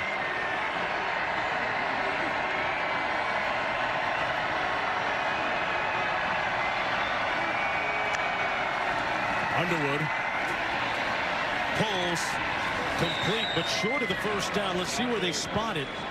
4th and about 1 to go. Kendrick Bell, who had that touchdown catch a little bit earlier, picked up 5, needed 6. And Michigan already aggressive on 4th down early on in this drive. Steve Kasula calling the play in. You've already missed a field goal, a long one, leading into halftime. So, again, I like the call. Michigan saying, hey, look, if we're going to tell these players to be aggressive, we're going to be aggressive with our calls on 4th down as well. Gusdell picked up the 4th down last time. He's in the backfield once again.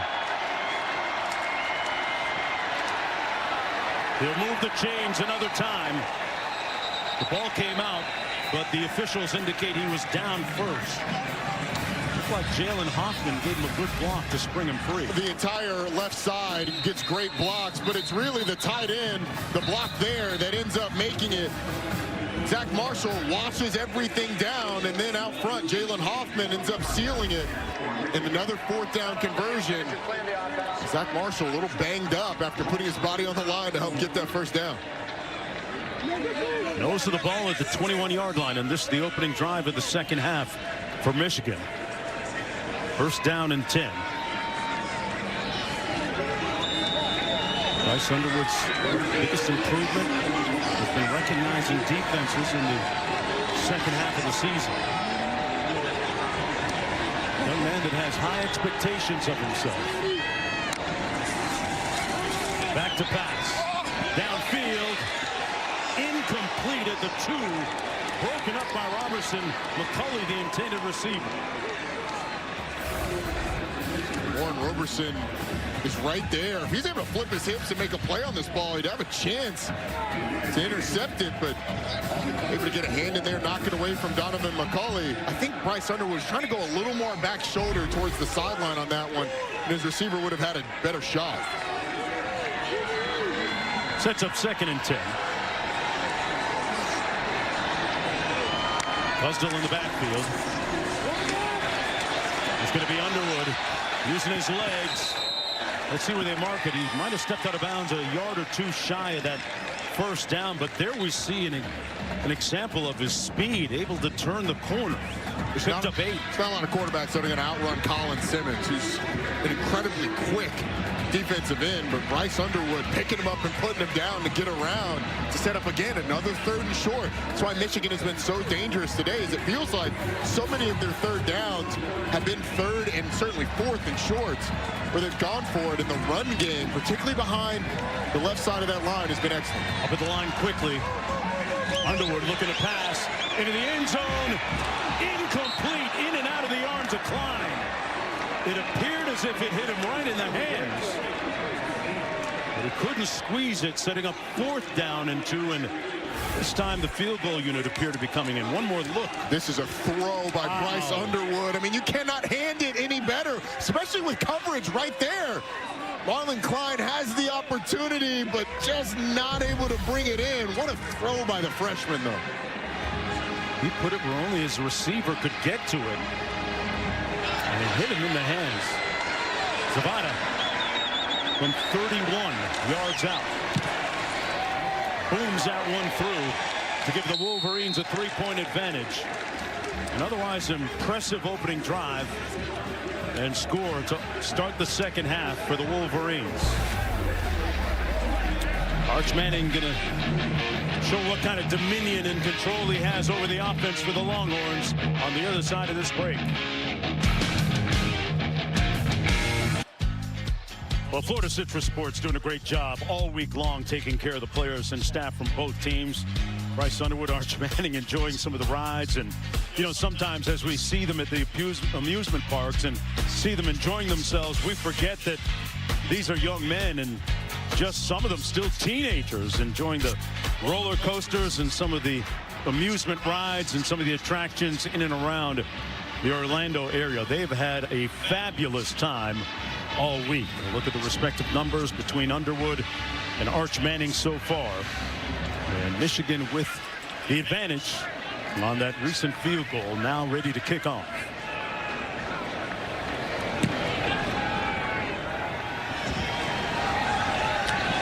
Niblett, dangerous return man from the goal line and out to the 20-yard line. It'll be 1st and 10 for Manning from there, and we're joined by Kyle Whittingham, the new head coach of Michigan. Coach, thanks a lot for joining us, and congratulations, man. You bet. Thank you very much. How would you characterize the whirlwind that you've been through over the last, or at least in the first 48 hours? Yeah, it's been crazy. It's like flying the airplane while you build it at the same time. But it's been great. I'm elated to be able to have the opportunity to coach at this great university. And last 4 days, I had the opportunity to interview every single player on the team in person. Took about 22 hours, but well worth it. And I'll tell you what a high-character football team. 1st and 10 here, and Manning gets it out quickly to Wingo. Made a nice move and a gain of about 7 on the play. Coach, what are those conversations like as you go through 100+ conversations with these young men who are all wondering what the future looks like? What are you trying to communicate to them, and what are you looking for them to communicate to you? Well, I'm just trying to find out about them. You know, I don't know any of them, obviously, and so just being able to get to know them as a person, and well, there he goes, holding, coming back. And just like I said, trying to that initial bond with the players and trying to find out what they're all about and what their expectations are in the program and how their experience has been to this point. And then obviously in this day and age, you know, do they plan on sticking around? Are they going to be portal guys, or are they going to stay with us? Obviously, you've met with Bryce Underwood. Yeah, terrific kid. What your thoughts on him? Just it carries himself the right way, carries himself like a quarterback would carry himself, has that it factor. And in addition, had a chance to meet with his parents, and great parents, great family, and he's the right man to lead this football team. Coach, the thing that stands out to me about your time at Utah, you win the Pac-12 twice, you're able to navigate the landscape of changing conferences. I don't know that you ever had the most talented team, but you were able to overachieve. How does that translate when the stars next to the players' names are going to be higher here in Michigan? There's definitely a high talent level at this university, but football is football, and the key is to get your guys playing to their maximum ability and their maximum potential, and that's not going to change. I mean, that's just what the essence of coaching is. I got to ask, I see you up here with us, and you're living and dying with every play. What's it like to be watching from up here? The team that you're getting to know, but it's not quite your team yet. It is much different. I haven't done this for a minute, so it's a little bit frustrating, I guess you could say. So, Coach, it looks like pressure on third down. Yeah, here they come. 5-man play. Got out. Manning using his legs and picking up the first down and then some. Tiptoes down the sidelines out to midfield. Coach, where are you in terms of being able to assemble your staff, and what can you tell us? Well, we're just about finished. Hasn't been announced officially yet until somebody's on the dotted line. You never want to get ahead of yourself, but I think we're in good shape. I think we'll have probably 90% of the staff named by this weekend, and then we'll finish off the last spot or two during the course of next week. Another hold on that Texas offense, wiping out another good run. So Michigan going to have another opportunity on this third down. All right, so once you're able to get your staff in place, obviously the portal comes up January 2nd.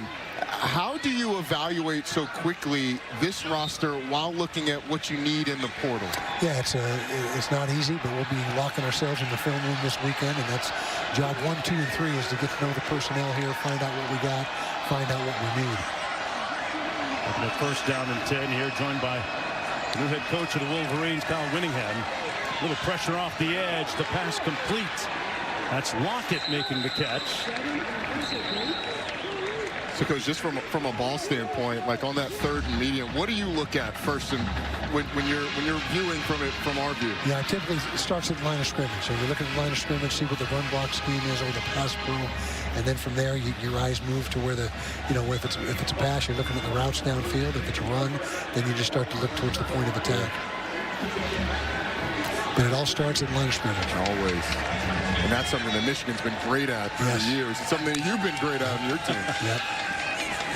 Manning stepping up in the pocket, pulling it deep. And nobody home at the 25-yard line, incomplete. Coach, if your players haven't seen you, they're getting to know you certainly, but if we look at your reactions on this, you're quite the demonstrative type, right?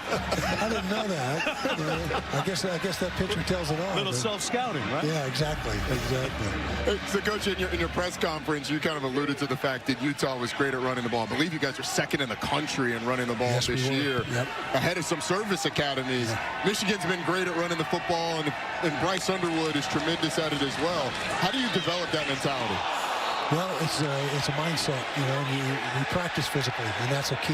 If you want to be physical on game day, you better practice physically during the week.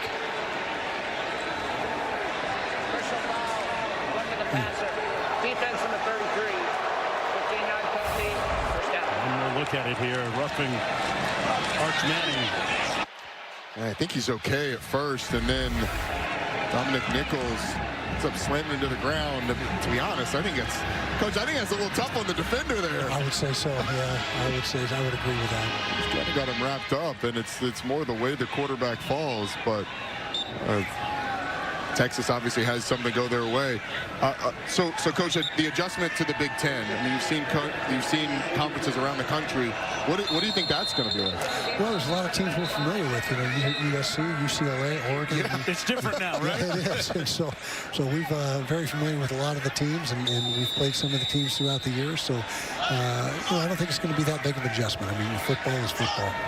Coach, we want to thank you a lot for joining us. Good luck you. for you moving forward in your family in 2026 and beyond. I appreciate that. Great to spend time with you guys. Thank you very much. Appreciate it. Cunningham, the new head coach of the Michigan Wolverines football program, named the next head coach on the 26th of December, just several days ago. Livingston with the catch and run. And second down now coming up. Under 7 minutes to go. Well, I think Michigan is in a spot where you should be over the moon with a guy like Kyle Whittingham. His track record of development.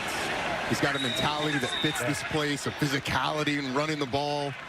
Certainly with the talent that Michigan has to offer, you'd imagine he's going to squeeze every ounce of potential out of that group. So the future is certainly looking very bright for the University of Michigan. Tough-nosed, hard-nosed football team. That's what he likes to hang his hat on. First down and 10 for Texas. Manning taking a shot into the end zone. Incomplete, but a flag thrown. Zeke Berry back there covering Dalen McCutcheon. And he can't believe it. Pass interference, defense, number 10. 15-yard penalty, automatic. First down.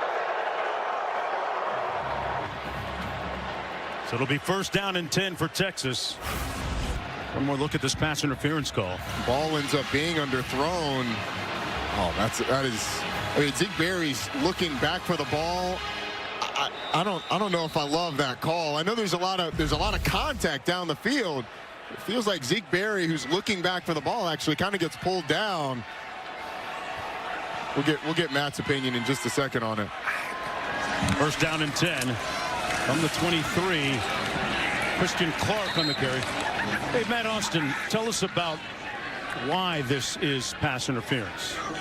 Well, just because you're looking back for the ball doesn't give you free reign to do anything you want to the receiver. And it looks to me like the number 10 has got is pinning the right arm of the receiver down, and so he can't raise it up to try to catch the ball. There it is, and here's Manning on the loose. Still on his feet. Touchdown, Texas. Manning the magician.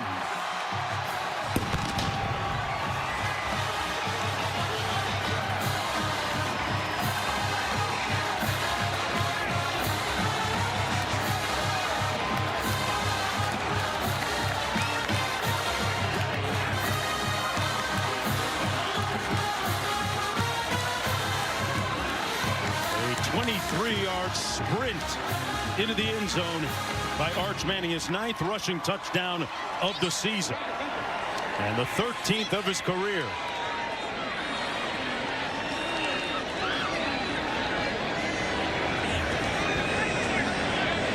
Dad Cooper watching from the stands. Texas now leading 23-20.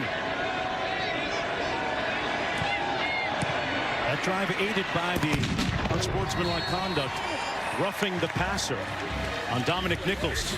Well, Arch Manning so dangerous with his legs, takes the snap, sees a yawning hole on the right side, and all he has to do is make the safeties miss. He's able to do it, get in the end zone, and Arch Manning puts Texas up in this one.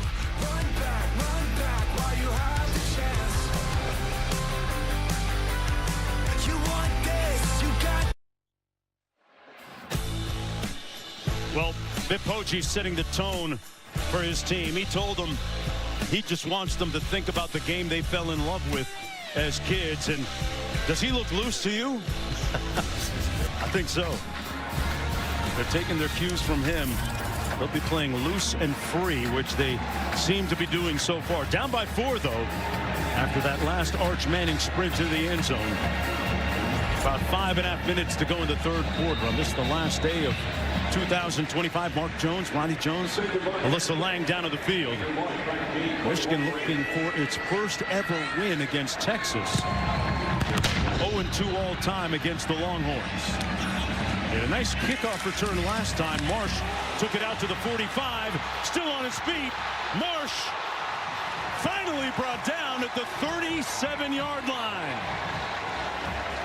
And Manning's head dropping, the result of that very good kickoff return, 52 yards in all. Catching up with Jeff Banks, the special teams coordinator for Texas, coming into this game. He said, look, special teams is the place where you feel some of the opt-outs and departures the most because you have guys in different spots. The other wrinkle is Kerry Combs just took over as the special teams coordinator for Michigan a couple weeks ago. So a couple different looks that Michigan has had for this Texas special teams unit, and it's resulted in some pretty good field position. Marsh, one of their big weapons offensively, too, as a receiver. They say he has the potential to be one of the best since Braylon Edwards. Underwood going to take off on a predetermined run, absorb a hit, and makes it to the 30-yard line. Tell you what, he is 6'4", 230 pounds, and he's going to let you know about it, too. Yeah, bump your gums a little bit, young man. Just talking so much his mouthpiece came out. He is an impressive athlete. He's all of 6'4", almost 230 pounds. That's why the comparisons out of high school were of Cam Newton. He's a different, certainly a different style runner than Cam Newton was. He's one of the most elite athletes that we've seen in college football in recent memory. Cosdo with a first down and then some. Moving the pile inside the 20. Okay, Roddy, it feels like the party just started with the last two plays. Underwood and that Michigan offensive line with a late surge on that play to gain 11. They are feeling it. If I'm Steve Kasula, you're going right back behind that offensive line. They're talking, they're chirping. It's feeling like football now. Underwood pulls it out, can run it himself, throws it instead, and wow, his receiver got smoked. Warren Robertson put a hit on Marlon Klein, and Klein slow to get up.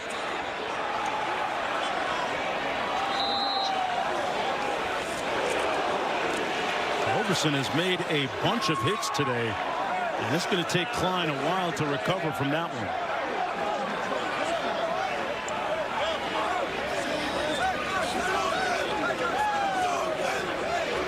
You could hear some of the chatter in the background from the Texas sideline. This is a big-time hit. You'd love Bryce Underwood to dish this ball a little sooner. But man, that is quite the hit by the sophomore corner. 188 pounds, and he's throwing at a guy who's 6'6", 250, and ends up coming up on the better end of it. Yeah. Let's bring in Matt Austin, our rules analyst. Matt, any thought about potential targeting here or not? Well, in my opinion, definitely targeting. He lowers his head, he attacks with force, and hits him with the crown of the helmet right in the ear hole of the Michigan player.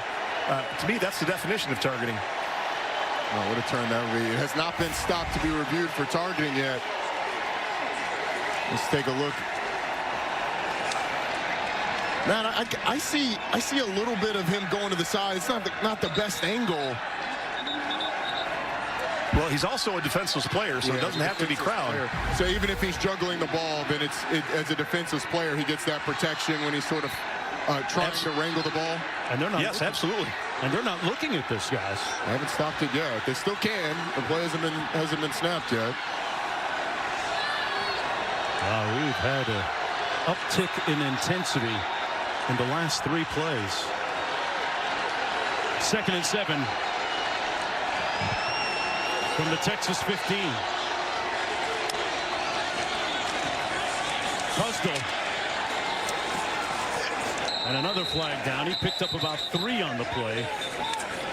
And Anthony Smith making the tackle. Offside. Defense number 1. 5-yard penalty. 2nd down. That's Colin Simmons. I feel like somebody got the dial of intensity of this game and cranked it up. These fans are into it on both sides. Obviously, the pads popping on the field. The offensive lines are into it. Doesn't feel like a meaningless bowl game. Feels like a bowl game that means a heck of a lot. I'm not pocket watching, but I think those checks hit. 2nd and 2. Underwood keeps it himself, cuts it up, and picks up the first down at the 5. It'll be 1st and goal, Michigan, and another flag down on the play. It's going to be an illegal blindside block on Donovan McCulley.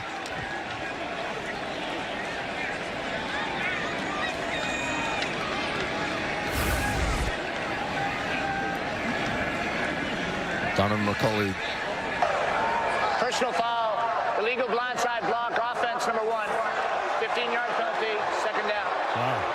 Going to push this back a bit. Back in my day, it's not a penalty because you could hit guys from the blind side. Now the player has to be able to see it coming. You have to hit him in the front. And the thing that McCulley, the coaching point's going to be, hey, in that scenario, just set a screen like a basketball pick. Run right up to the guy and stand in front of him. That's going to do enough to block the defender without drawing the flag. Or you can set one of those ghost blocks where you just kind of run by with your back and make the defender reroute. Wow, push it all the way back to the 25.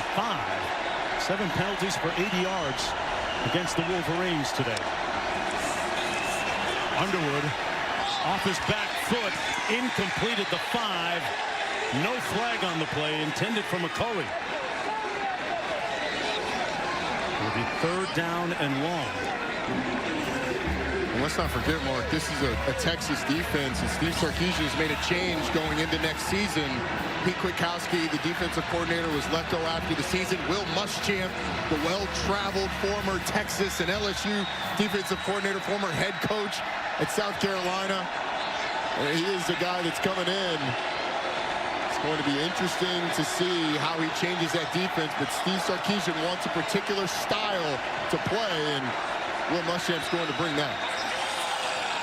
And Michigan going to call a timeout here. They'll burn their first of 3 in the 2nd half. With just under 3 minutes to go. And a pivotal 3rd and 17 coming up. Well, our first ABC Hockey Saturday of 2026 has the Red Wings hosting the Penguins. Coverage begins at noon Eastern and is also available on the ESPN app. Still got my Steve Yzerman jersey in the closet. Do you? Somewhere kicking around. Big Red Wings fan. I was a big Atlanta Thrashers fan, and then when they left and went to, we're thinking Winnipeg. Yeah. They took my hockey soul with them. 24-20. From the 25-yard line. Let's see what they run here.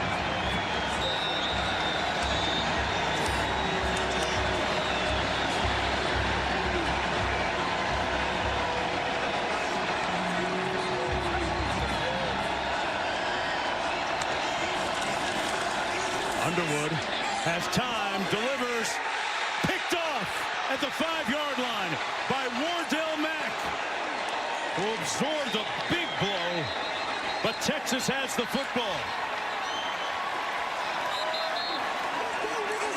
And another flag all the way back at the 35, so hold on.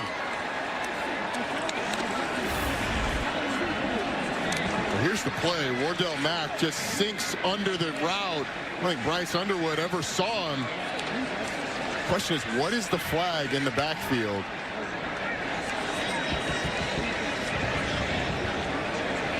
You could see the... There's 2 fouls on the play, both after the interception. Illegal block in the back after the interception. Defense, number 26, that penalties declined. Personal foul, unnecessary roughness on the intercepting team, number 97. That penalty will be enforced, half the distance to the goal. It'll be Texas football, 1st down.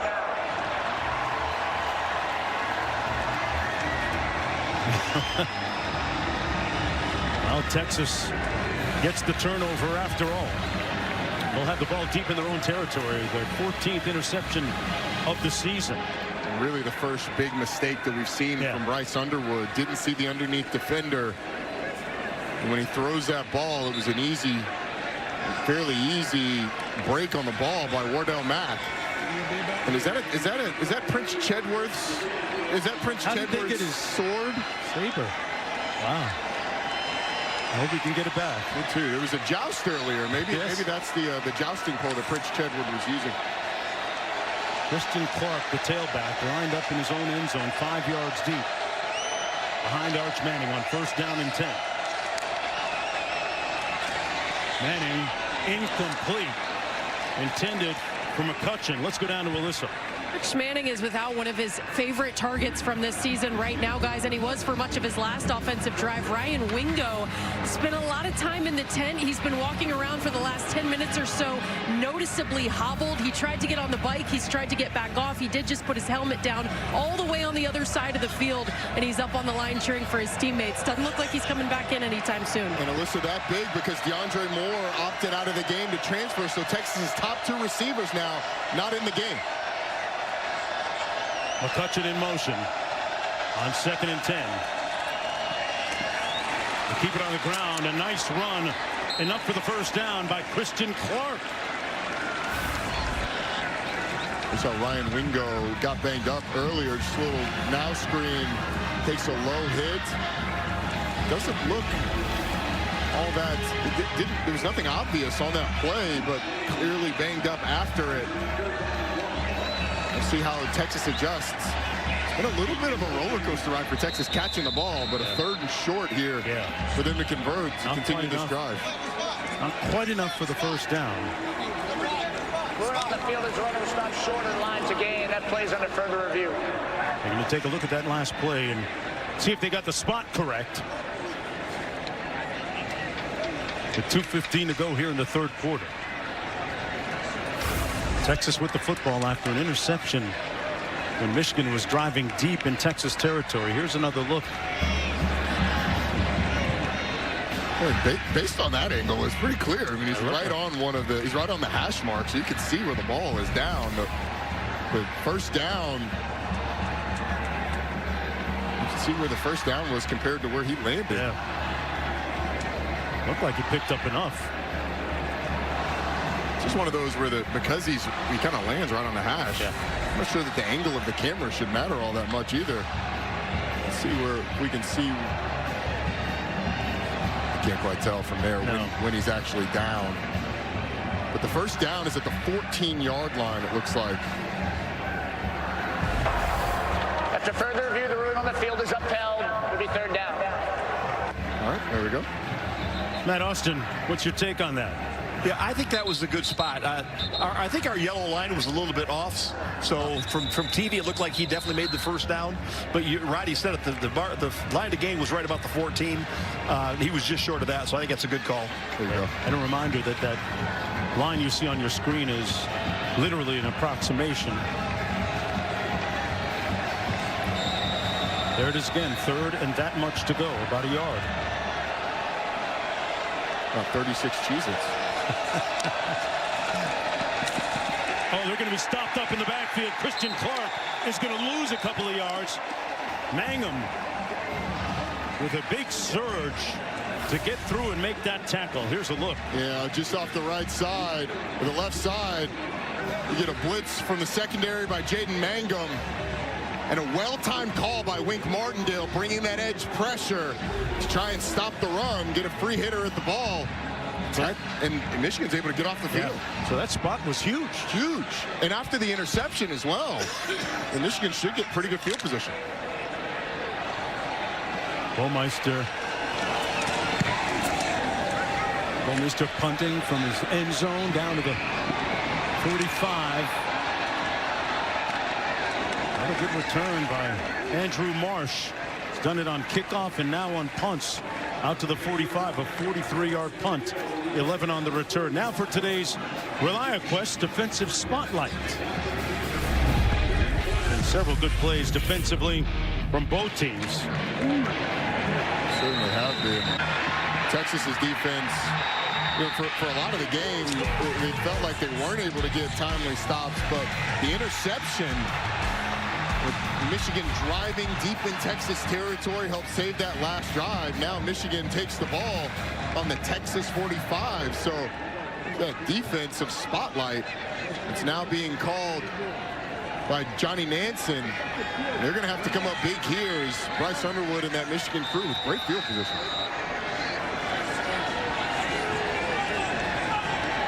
First and 10. Tusdle keeps it between the tackles, going to pick up 2 yards on the play. And second down and 8. Again, we were expecting to see Jordan Marshall today, but he has not been in the ball game at all. There's starting tailback. He's looking forward to being with his brothers on the field, but not available today. Tusdle, meanwhile, has rushed it 17 times for 84 yards in his play. Second and 8.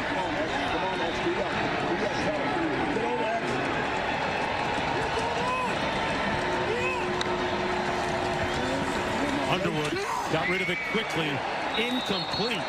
Intended for Hansen. And it's going to be third down and 8. Grayson Littleton knocked it loose. That's the part of the pass game that we have not seen as much of in the second half. The short underneath passes that Bryce Underwood was so good at completing in the first half.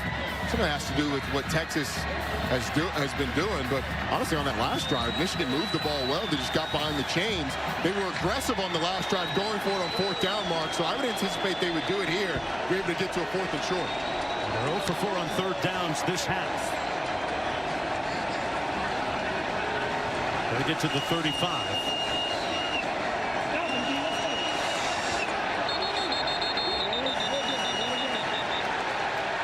With the play clock at 0. Delay of game. Offense. 5-yard penalty. Third down. Yeah, that's the young quarterback just losing track of the play clock. He's up there adjusting at the line of scrimmage.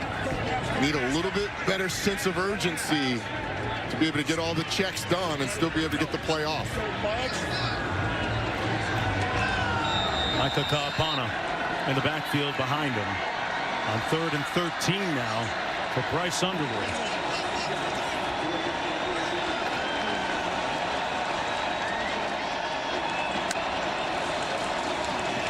Pressure off the edge, completes it underneath to his tight end, Tonelli. And he's going to be brought down that much shy, about 1.5 yards shy of the first down. Got 11. An interesting, intriguing fourth down coming up, decision-wise, for the Wolverines with the clock winding down in the 3rd. I don't think it's a decision. I think you're going for it. You're going to take it to the 4th quarter, but Michigan has been aggressive. And in this situation, how much field position will you gain with a punt? The field goal is probably too long to trust it. I think after we take this break between quarters, Michigan's going to roll out and go for it on 4th down. 4s to the sky.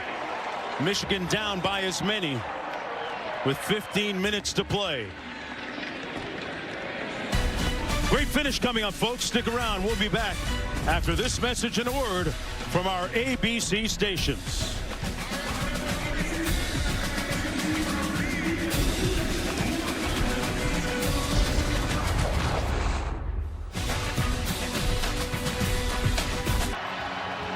Back for the start of the 4th quarter. Michigan with the football, facing a 4th and 2.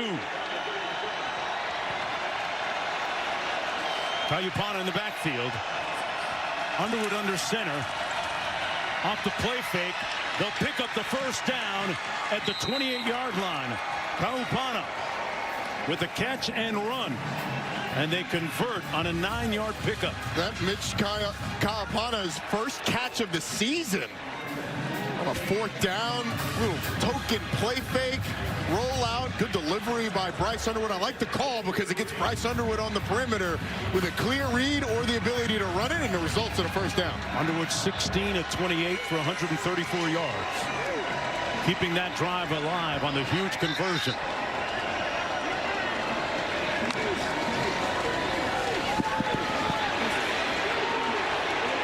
Flushed out, flag down at the 37-yard line. We've seen a rapid spate of penalties. Holding. Offense number 70. 10-yard penalty. First down. Well, if you're going to be holding Colin Simmons, sometimes that's a penalty worth taking if it means saving your quarterback. He just ended up bear hugging him. Brady Norton got pushed into the lap of the quarterback, and then when Bryce Underwood got out of the pocket, he just grabbed Colin Simmons and said, hey, man, you're just going to stay here with me while the quarterback escapes. One adjustment that Texas has made, though, in this game, and talking to the Michigan coaches, they played a lot of cover 3, which is one safety in the middle of the field, and we saw that a lot early on. Well, as the game has gone on, Texas has said, all right, we're playing 2 safeties back, trying to take away the pass game. You can see both of these safeties back deep. Texas has played a lot more of that here in the second half than they did in the first, and it's taken away some of the effectiveness from Bryce Underwood throwing the ball. Palpana puts his hat down and plows down to the 33, almost makes it to the 32. We spoke with new head coach Kyle Whittingham a moment ago. Told us he's still in the midst of assembling his staff, and he hinted to us that some of the staff will be announced very shortly. Didn't hint it, he said it will be announced very shortly, so it feels like he's got a lot of it already in place. 2nd and 15. Pinelli in motion. Pass out to the edge. Marsh going to be brought down immediately. Going to lose a yard, almost 2. Cade Phillips deciphered that play well. A 2-yard loss on the play, setting up 3rd and long for Michigan. Down by 4. Really good competitive rep by Cade Phillips. He's out there having to defeat the block of a tight end on the perimeter to make the play, and he absolutely dominates that rep. But now is the familiar situation for this Texas defense. Michigan's been aggressive going for it on 4th downs, but Michigan's got to get close. Question is, can Michigan block? Underwood has time, pulls. Complete at the 18 to McCulley. What a grab. But just a yard shy of the 1st down on a 17-yard gain. Again, I think if you're Michigan, you're going for it. There's just too much cushion by Cade Phillips. He's got to know where the sticks are. Put the brakes on a little bit earlier. Break on that ball and knock it away. A good low and outside throw for Bryce Underwood.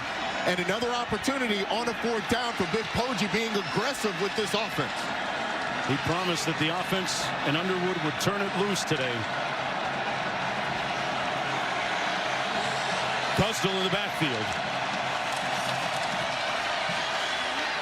And Cusdell picks up the 1st down. Breaching the 18-yard line and moving the chains one more time. It's a physical run by Bryson Cusdell, who hits Alex January as he's getting towards the line of scrimmage and powers forward. Pulls it out on the fake. Fires a strike complete at the 5 to McCulley. This offense assembling a little bit of rhythm. 12-yard gain. 1st and goal from the 5. Playing tempo. And that time, Cusdell tripped up right near the line of scrimmage. It'll be 2nd down and goal, Wolverines. I'm not sure if there was a read on that play for Bryce Underwood, but I would have loved to have seen him keep it. Been in a foot race to the corner of the end zone with a linebacker and a defensive end. I was expecting to see him run just a little bit more today. Just a little. He's been effective when he has pulled it down and run. That's why I'd like to see it in this situation. Palpana in the backfield. Here he is. Takes out his do-it-yourself kit, lunging for the end zone. Touchdown, Wolverines!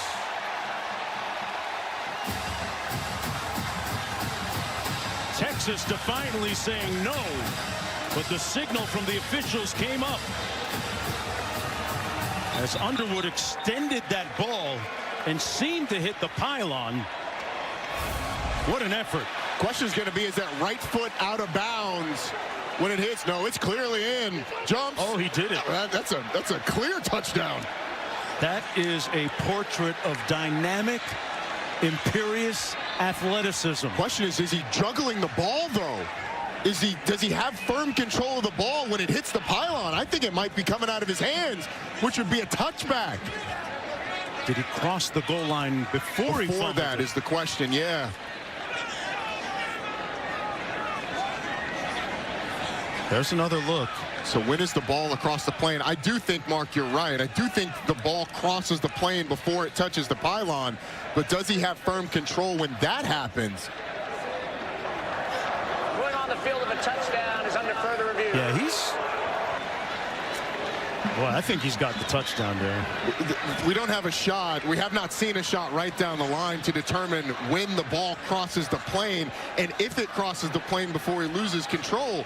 But I think it's fairly clear that when the ball hits the pylon, there's not firm control there. He's fumbling the ball. When that happens, the question is, does it cross the plane before that? Matt Austin, decipher this one for us. Man. Well, Roddy, you guys have done a fantastic job describing it. I do think he is losing control of that ball before it touches the pylon. But as you say, was the ball over the top of the goal line before it hit the pylon and came loose? I don't think so. I'm afraid this is going to be a fumble and a touchback. Oh, my goodness. What a turn of events that would be. Remember, there has to be indisputable video evidence to overturn the call on the field. The call on the field is a touchdown, Michigan. So I want to, Matt, I want to ask another question on this, because I also think that the ball may have been coming out before it crosses the plane. If it were called a non-touchdown on the field and we were trying to judge touchdown, we would have to have a shot saying that the ball touched the plane of the goal line to call it a touchdown. Do we have to have something saying the ball definitively did not touch the plane of the goal line to rule it being a fumble? Well, it all comes down to when did he lose control of the ball. Wow, there's a great shot of it right there. To me, you can see the ball moving independently of his fingers. Right. So I think it's definitely coming out. That's why I think it's a fumble and probably going to end up being a touchback. But that view almost looked like he might have had the ball and it touched the side of the pylon versus the north-south side of the pylon. Or, if the ball is inside the pylon and crosses the plane of the goal line while he has firm control, then it's a touchdown. Yes, absolutely, yes. And so without a shot definitively saying that it did not do that, you can't overturn it, correct? Right. That's why we have upheld. Yeah. Man, hey, Matt, we're going to get this one at our announcer quiz next year. Still waiting on this to be adjudicated. And they've got the call for us. Here it is. After further review, the ruling on the field is upheld. It's a touchdown. One of those I knew it all the time looks from Bryce Underwood. Bryce Underwood's never in doubt. But Michigan will take the lead. I do like them getting his legs involved, Matt. So, Matt, ultimately, what was the call there? I mean, we know it was a touchdown, but what boxes were checked? I think it just came down to, I think he might have been fumbling. I think he might have got to the goal line. When you start thinking that way, you got to let the call stand or be upheld. There it is. Thanks, Matt. 3-point Michigan lead now, 27-24. Looking for its first win ever against Texas. Here's one more look at it. They get Bryce Underwood on the perimeter. A nice job of Jalen Hoffman getting in the way. This quarterback dives in the end zone, and Biff Poggi told us, hey, the cuffs are off. We're letting Bryce Underwood work today, and he has over 160 through the air and 69 on the ground.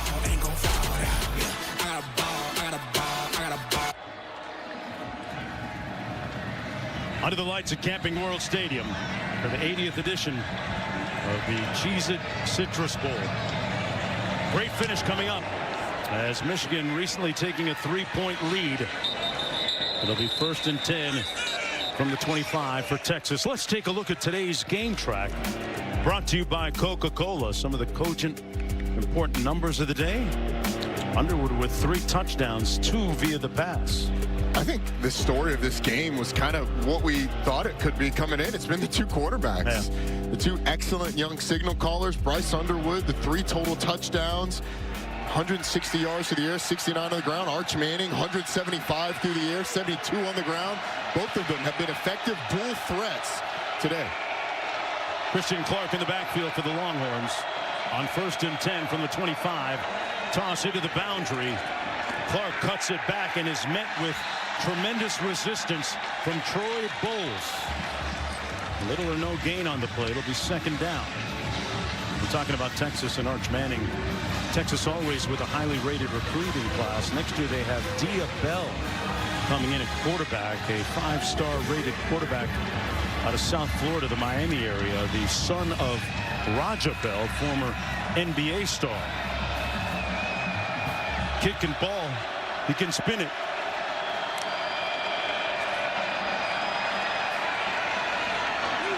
Complete to the 38. When in doubt, dial up your roommates. Livingston with the catch for 12. The offensive line did just enough to give Arch Manning time for the route to develop down the field. Delivers an accurate pass to convert on the first down. And Parker Livingston's going to have to be big with both Ryan Wingo out with injury and DeAndre Moore transferred.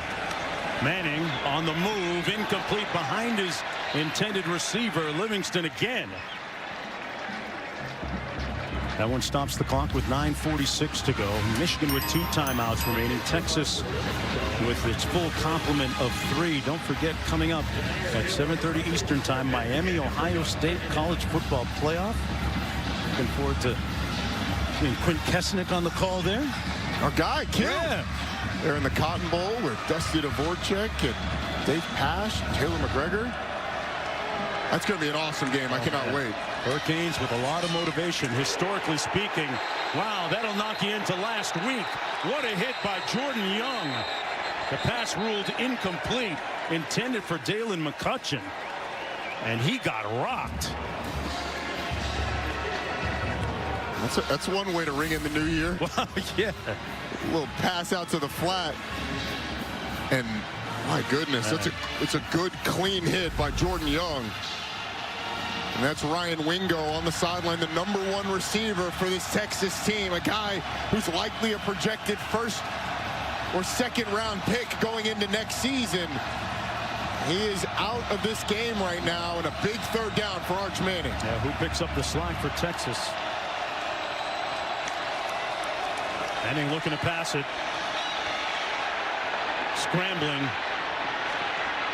Tries to do it himself. Comes up 2 yards short. Jordan Young with another nice play defensively for the Wolverines. Sets a 4th down on the 8-yard scamper. Look at what Arch Manning's looking at. Everybody for Michigan is within about 5 yards of the line of scrimmage, and then on the snap, they all bail out, and he has to decipher this pressure in his face, but all eyes in that zone coverage on 16. Michigan able to rally and tackle him short, but Texas leaving the offense on the field, going for it. They're going to go for it on 4th down and 2. Or maybe just trying to draw Michigan off sides. Play clock below 10 at 7.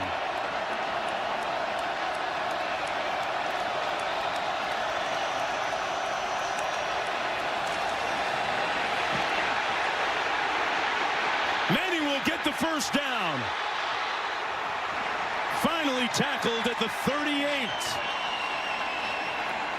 Arch Manning with an education in acceleration here.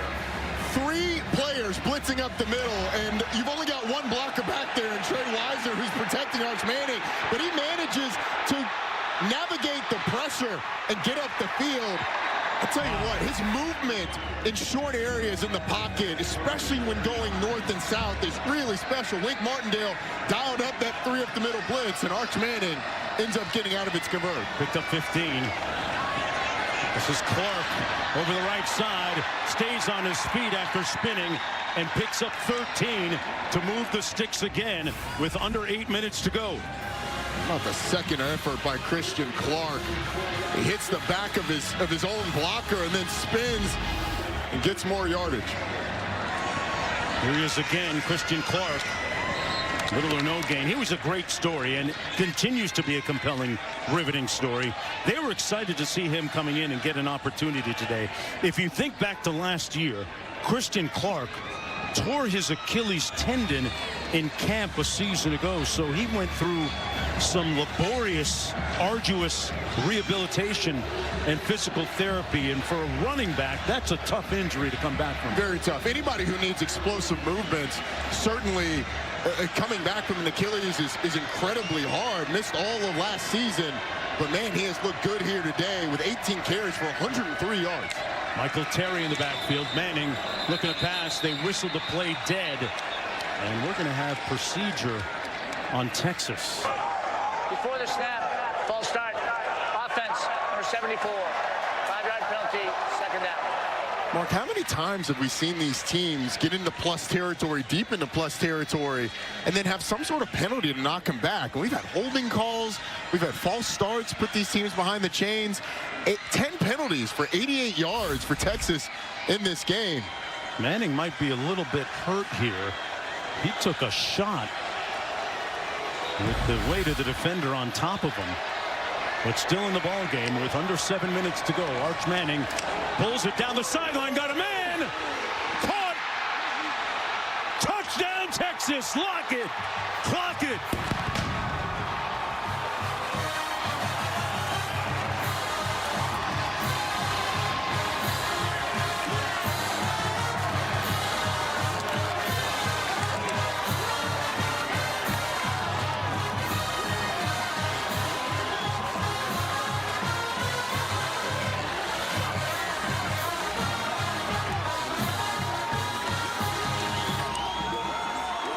Manning apparently in a little bit of discomfort.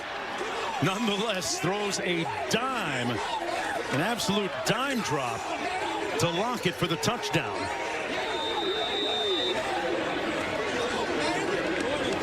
And Khalil Lockett gives Texas a 3-point advantage. Capping a 9-play, 75-yard drive, 4:02 on the clock. Boy, what a football game. That's the second touchdown pass today for Arch Manning.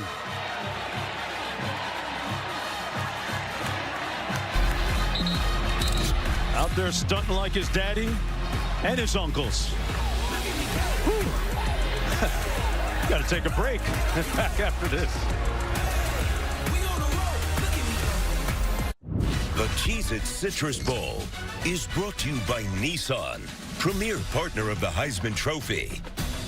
And Great Clips. Get game ready for the college football playoff with a haircut from Great Clips.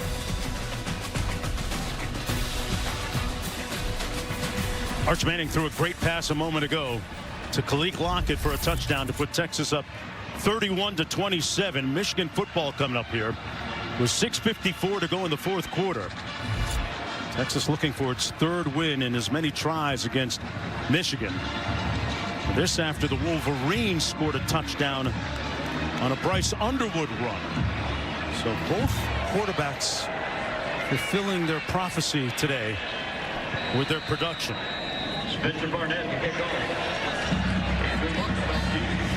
March back deep. He's had 2 consecutive successful kickoff returns. Don't sleep on him.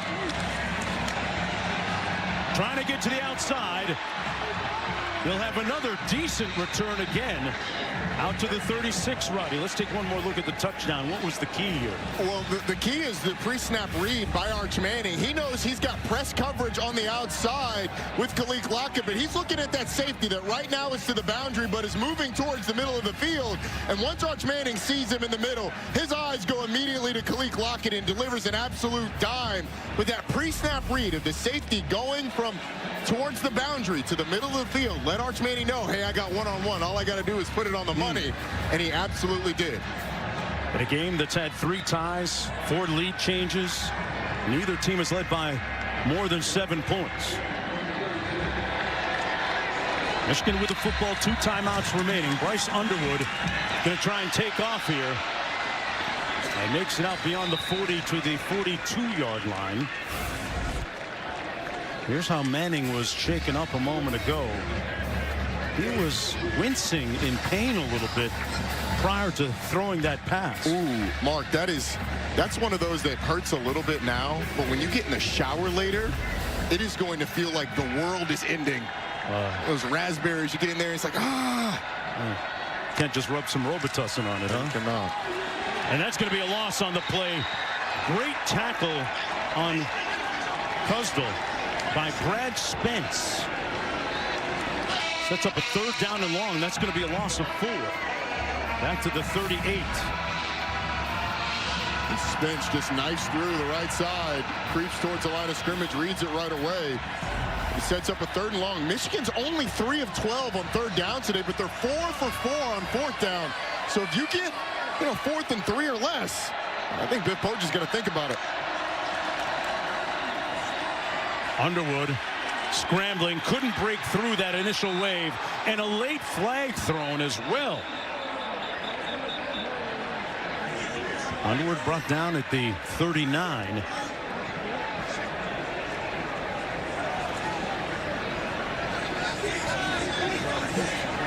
Sarkisian over there pleading with one of the officials.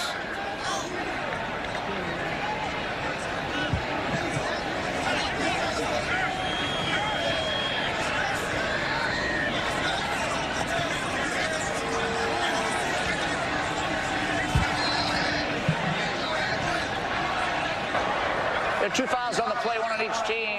Personal foul, face mask, offense number 70. Personal foul, face mask on the defense. Those fouls will offset. We'll replay 3rd down. So we do it all over again after all that. It's like it never happened. Saw Biff Poggi a moment ago.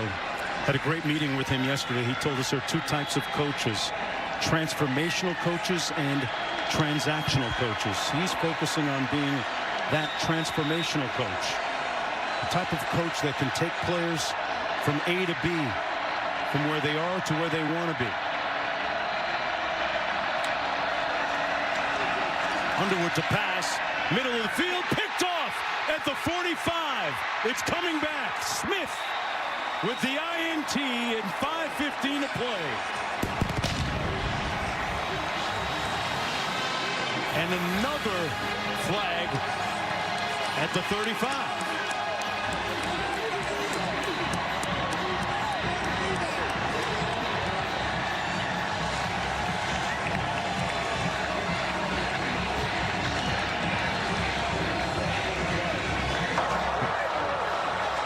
After the interception, personal foul, unnecessary roughness on the intercepting team, number 93.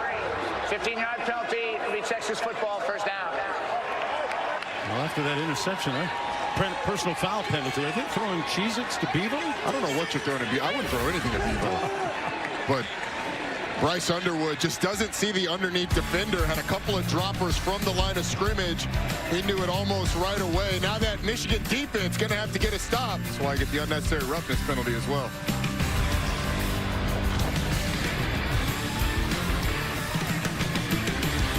A little over 5 minutes to go here in the 4th quarter. Texas with possession and the lead.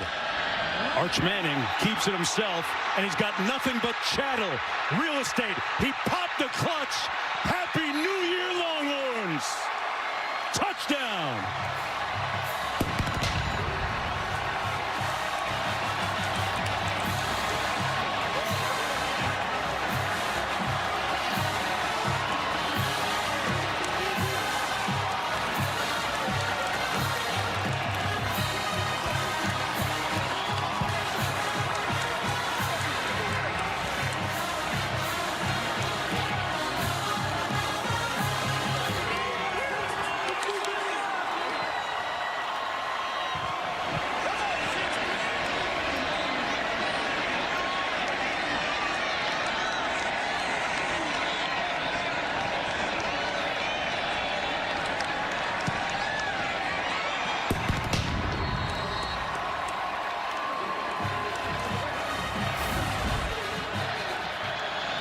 One more look at it.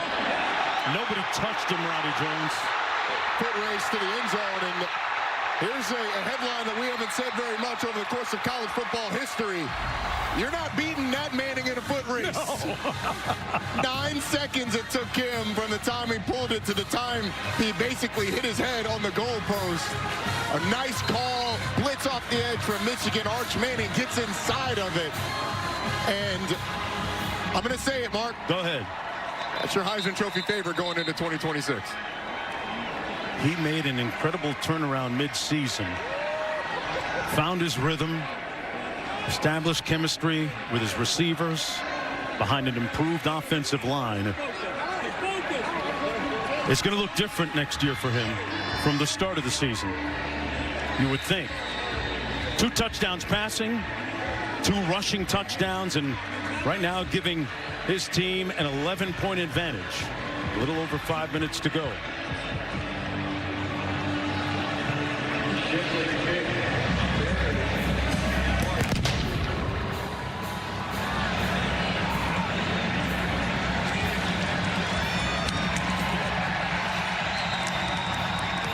Perry on the return. Well, great time of the year for football as we close out 2025, and a great NFL contest coming up. Straight out the gates, we scrapping. Clashes, passion, blitzes, all action. I'm in the trenches, stomping the yard. I came, I saw, I starred, I rained, I ball hard. Hit it.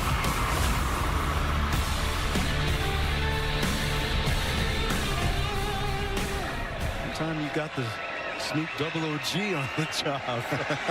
Got his mind on his money and his money on his mind. Up on in the backfield. Michigan needing some big plays here. Underwood, let's see how he recovers after that turnover, that interception he threw a little bit earlier. Pushed out of bounds after a gain of close to 5. Well, he threw 2 interceptions in that game against Northwestern earlier this year at Wrigley Field, but it was his performance down the stretch that had them eventually take the lead and win that game. Bounce back well here. A little bit steeper hill to climb for the young freshman, but see if he can pull out some magic. Little pressure coming. They pick it up. Underwood looking for somebody open. Can't find them. And it's almost intercepted again. Yes, it is. A third interception thrown by the freshman. Texas football.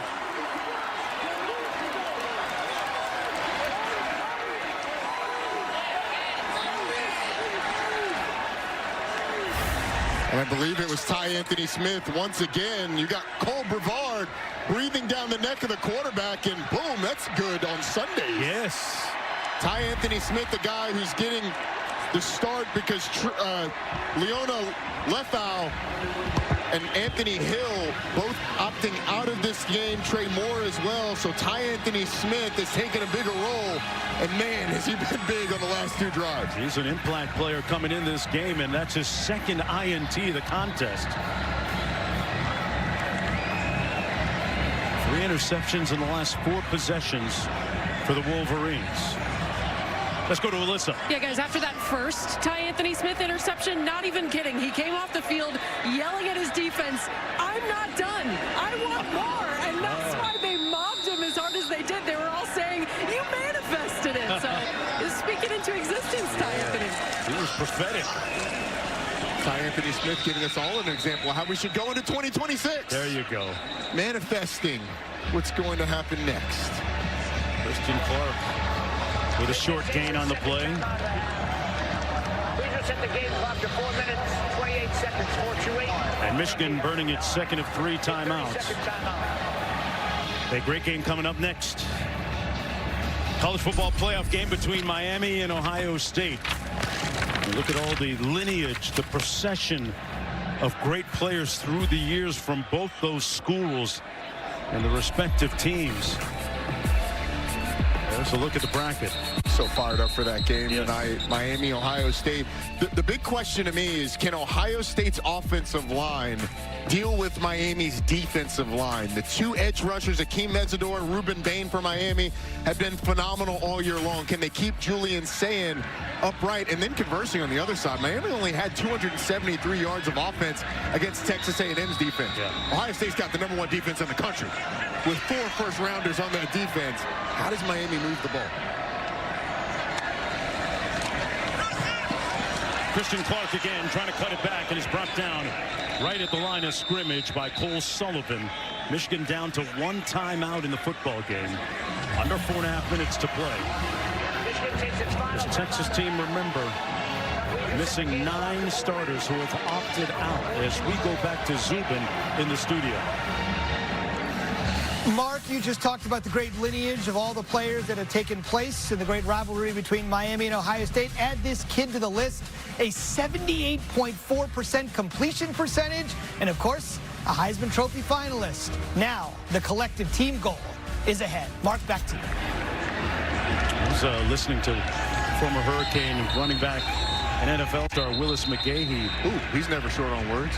Speaking a little bit earlier from down on my block in South Florida. And I know he's looking forward to watching this one. He feels like, as a lot of Hurricane fans do, that Ohio State might be holding something that should have been theirs from years ago. Well, look, Jeremiah Smith said it. Miami fans are still worried about that. Ohio State fans are worried about this game. Is the Longhorn taking Prince Chedward's throne? Oh. We need to have this sorted out. You don't disrespect the throne like that.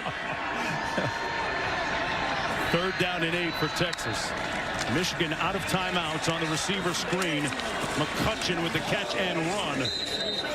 Brought down at the 29-yard line. 4th down coming up.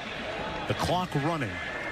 And Michigan helpless. Last thing on that Cotton Bowl game, for people who aren't aware, Jeremiah Smith from South Florida also said earlier this week that if Miami had been playing in these types of games when he had been recruited, he probably would have been at Miami. Yeah. So a lot of familiarity between some guys on Ohio State's team and guys on Miami. You know, my wife just paid off her law school loans recently, right? At UM. That one hurt, Roddy. I'm sorry. Yeah, I bet it did. I bet it did.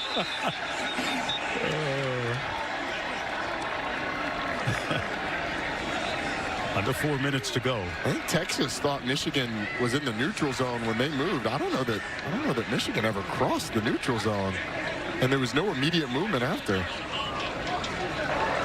False start. Offense, number 52. 5-yard penalty, 4th down. Okay. Yeah, DJ Campbell, who's the right guard, ends up pointing at Rayshawn Benny, but DJ Campbell never moves until Rayshawn Benny is clearly back on his side of the line of scrimmage. So I think if he snaps at Rayshawn Benny when he jumps, then maybe they get the call. Although I think it's debatable whether Benny actually got into the neutral zone. This sets up a field goal here on 4th and 9 from Mason Shipley. This one's coming from over 50 yards. Shipley trying this one from 52.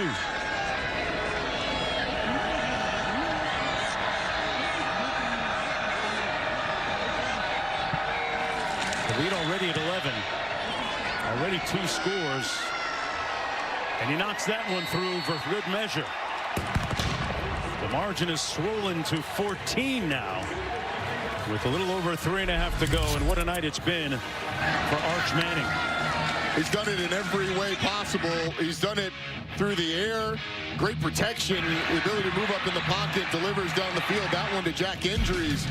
He's also done it to his wide receivers as well. But on the ground, you see the linebacker split. He's just got to make the safety miss.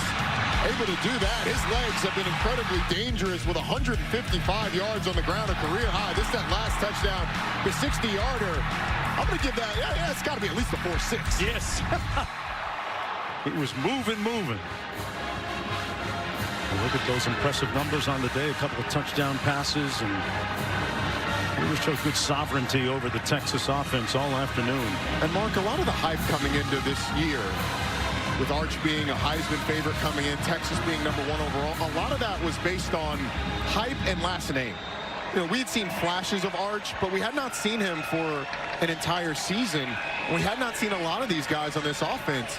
All the hype going into this offseason around Texas is going to be earned because all of these guys who are coming back that we're going to hype up have produced. And this will come out to the 25. Fans, don't forget to check out the ESPN app for the Capital One postgame immediately following the game. And don't forget that, hey, 8 o'clock tonight, Dick Clark's Rockin' New Year's Eve with Ryan Seacrest. You ever done Times Square at New Year's Eve? No, sir. It's a lot of people there. We're always doing games on New Year's Eve, so. Hey, we're working. Exactly. Been that way for the last 35 years. You done it? Is that what other people do? I always spend my New Year's Eve with you. It's not my fault. First down and 10. Underwood completes this at the 31. Hogan Hansen with the catch and run. Out to about the 33. It'll be 2nd down and 2. Michigan without any timeouts remaining. Down by 14. In the middle of the field, complete. Right at midfield to Hogan Hansen. Again. And Michigan having to move quickly. 17-yard pickup.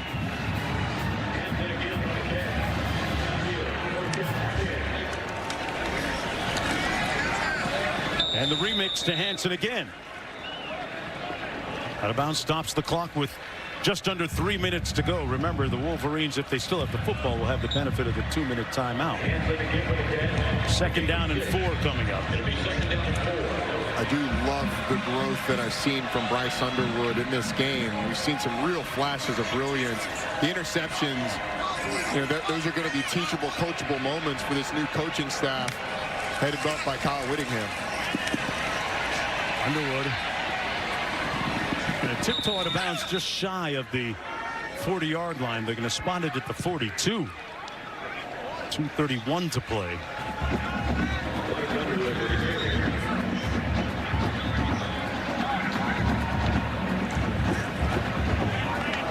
Big night of college football. A couple of days of college football coming up with the college football playoff games. Ohio State, Miami coming up next. And the Goodyear Cotton Bowl.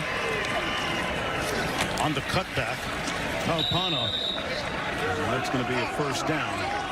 And we're going to hit the 2-minute timeout here. So the Wolverines will have the benefit of having an opportunity to talk things over momentarily. As we put 2025 to bed and pop the top on 2026.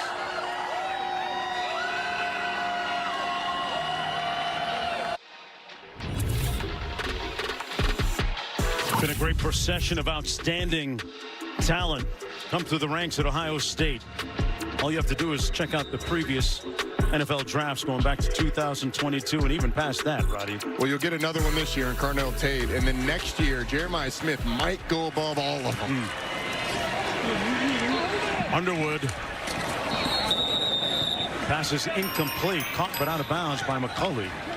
Stops the clock with 1:55 to go. They're down 14. And what has been up until the 4th quarter had been a pretty successful day for Bryce Underwood. It really had been. He'd been throwing it well, making good decisions, but 3 interceptions now. A couple of them on back-to-back drives earlier in this 4th quarter have really put a damper on this performance. Going off his back foot, downfield, incomplete down the sidelines for McCulley again. Sets up a 3rd down and 10. And Mark, throws like that are the things that this next staff are going to have to work with Bryce Underwood on. He's got the arm talent to be able to make that throw, but doing it as almost a fadeaway jumper off his back leg, it's what leads to the inaccuracy. If he steps into that, he can drive that ball or he can layer it if he transfers his weight to that front foot. As he did that time, right? Roddy completes it to his tight end, Tonelli. That was textbook. You know, that right there, the good base, the good transfer and delivery, that's it. That's what you want to be able to repeat that and do the other stuff only when you have to. 4th and 2 coming up.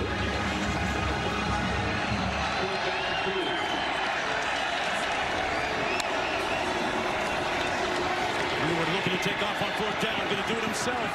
He slides in. Let's see where they spot it. They're going to give him the 1st down. Jelani McDonald came screaming downhill and made Bryce Underwood change his path very quickly. Can't say enough about the job Dick Ponson has done to get these guys ready. McCulley out of bounds, incomplete. Coach, said he was wanting to love on these kids to help them rediscover the game that they first fell in love with, and they played with great enthusiasm today. They really have, and Dick Coach was very open about wanting the job, saying he's the right man to turn Michigan around. He certainly, I think, was capable of it. Kyle Whittingham is also very capable of it, but you know, in terms of leadership, I'm not sure there's a better leader of a program than what Biff Poggi was talking to us about. Underwood going to be sacked. The ball came out. It's still loose. They ruled it a fumble. And Texas will have possession.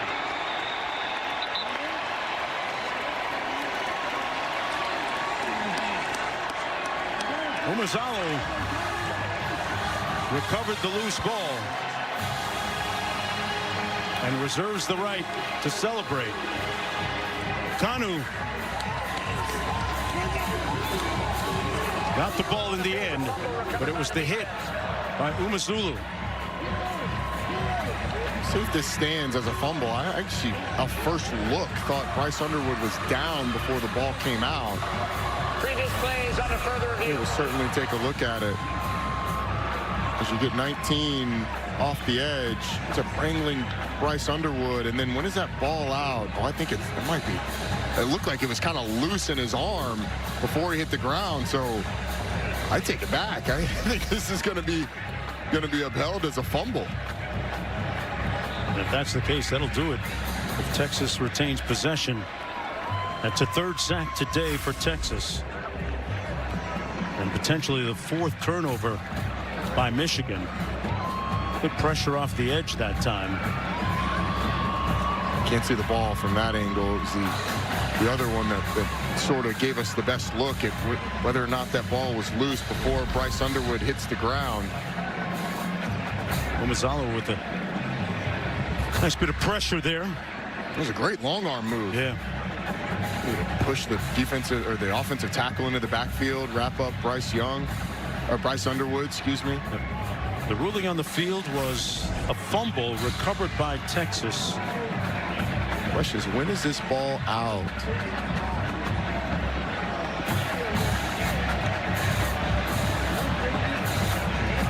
I have a shot of the ball there, but right there, he's kind of got it pinned against his body. Looks like he's trapped it against his shoulder pad there. Is that firm control? I mean, it does not come loose until he hits the ground. It looks like the Michigan offense is back on the field. Yeah, they're going to, I think, overturn the call on the field. Yeah, I think so. He was I think down. It's probably a good call. He has it pinned against his body enough where I would consider that firm control. 58 seconds to play. They're going to place the ball at right around the 36, it looks like they're standing. But boy, we've seen two really compelling and riveting bowl games here in Orlando over the last several days, going back to the Pop-Tarts Bowl and now the Cheez-It Bowl, as we get the call.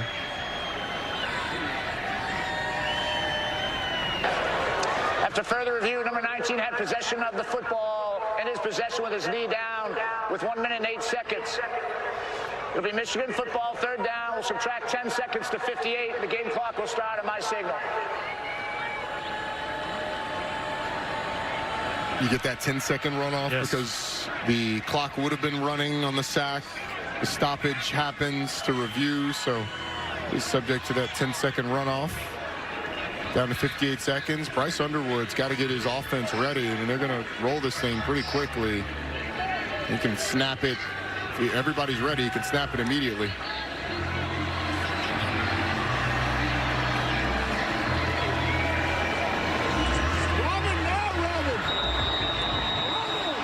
Third and 19. Underwood got rid of it in time. Out of bounds, incomplete. And fourth down coming up now with 49 seconds to go. And as this game has gone on, it's been more and more evident the struggles of this Michigan offensive line blocking Texas, even when they only bring four. You know, these two defensive ends. We've seen Colin Simmons get in the backfield. We've seen Brad Spence get in the backfield. We mentioned just a second ago Zina Omuzalo getting in the backfield as well. Colin Simmons, though, has been really tough to block. He's out there on the edge at the top of the screen. Simmons is him. Slipped and fell on that play. Underwood downfield. Out of bounds. Incomplete. And that should pretty much do it for the Wolverines' hopes in this football game. With 43 seconds to go. Arch Manning with a huge fourth quarter rally. Some clutch play by him. 21 of 35 passing the football for 221 yards. 4 total touchdowns. Career high 155 yards rushing, and he's our Capital One player of the game. Clark, meanwhile, had 20 rushes for 105 yards and a touchdown. I'll tell you what, I want to say Happy New Year to a 98-year-old college football fan, Marjorie Jones, watching this game today at home. The Cheez-It shower for the victorious head coach, Steve Sarkisian. He woke up feeling the cheesiest, and he is going to walk out of here as a victor. 10-win season for Steve Sarkisian and this Longhorn team. Despite the departures that they had to the portal, to the draft, this team was able to get it done, and a lot of that because of the performance of his sophomore quarterback, Arch Manning, who improved so much over the course of the season. 41-27 the final score. ABC News World, or your local news, is coming up next over most of these ABC stations. For Alyssa Lang, Roddy Jones, and our entire crew, I'm Mark Jones. Happy New Year to you and yours, and so long from Orlando.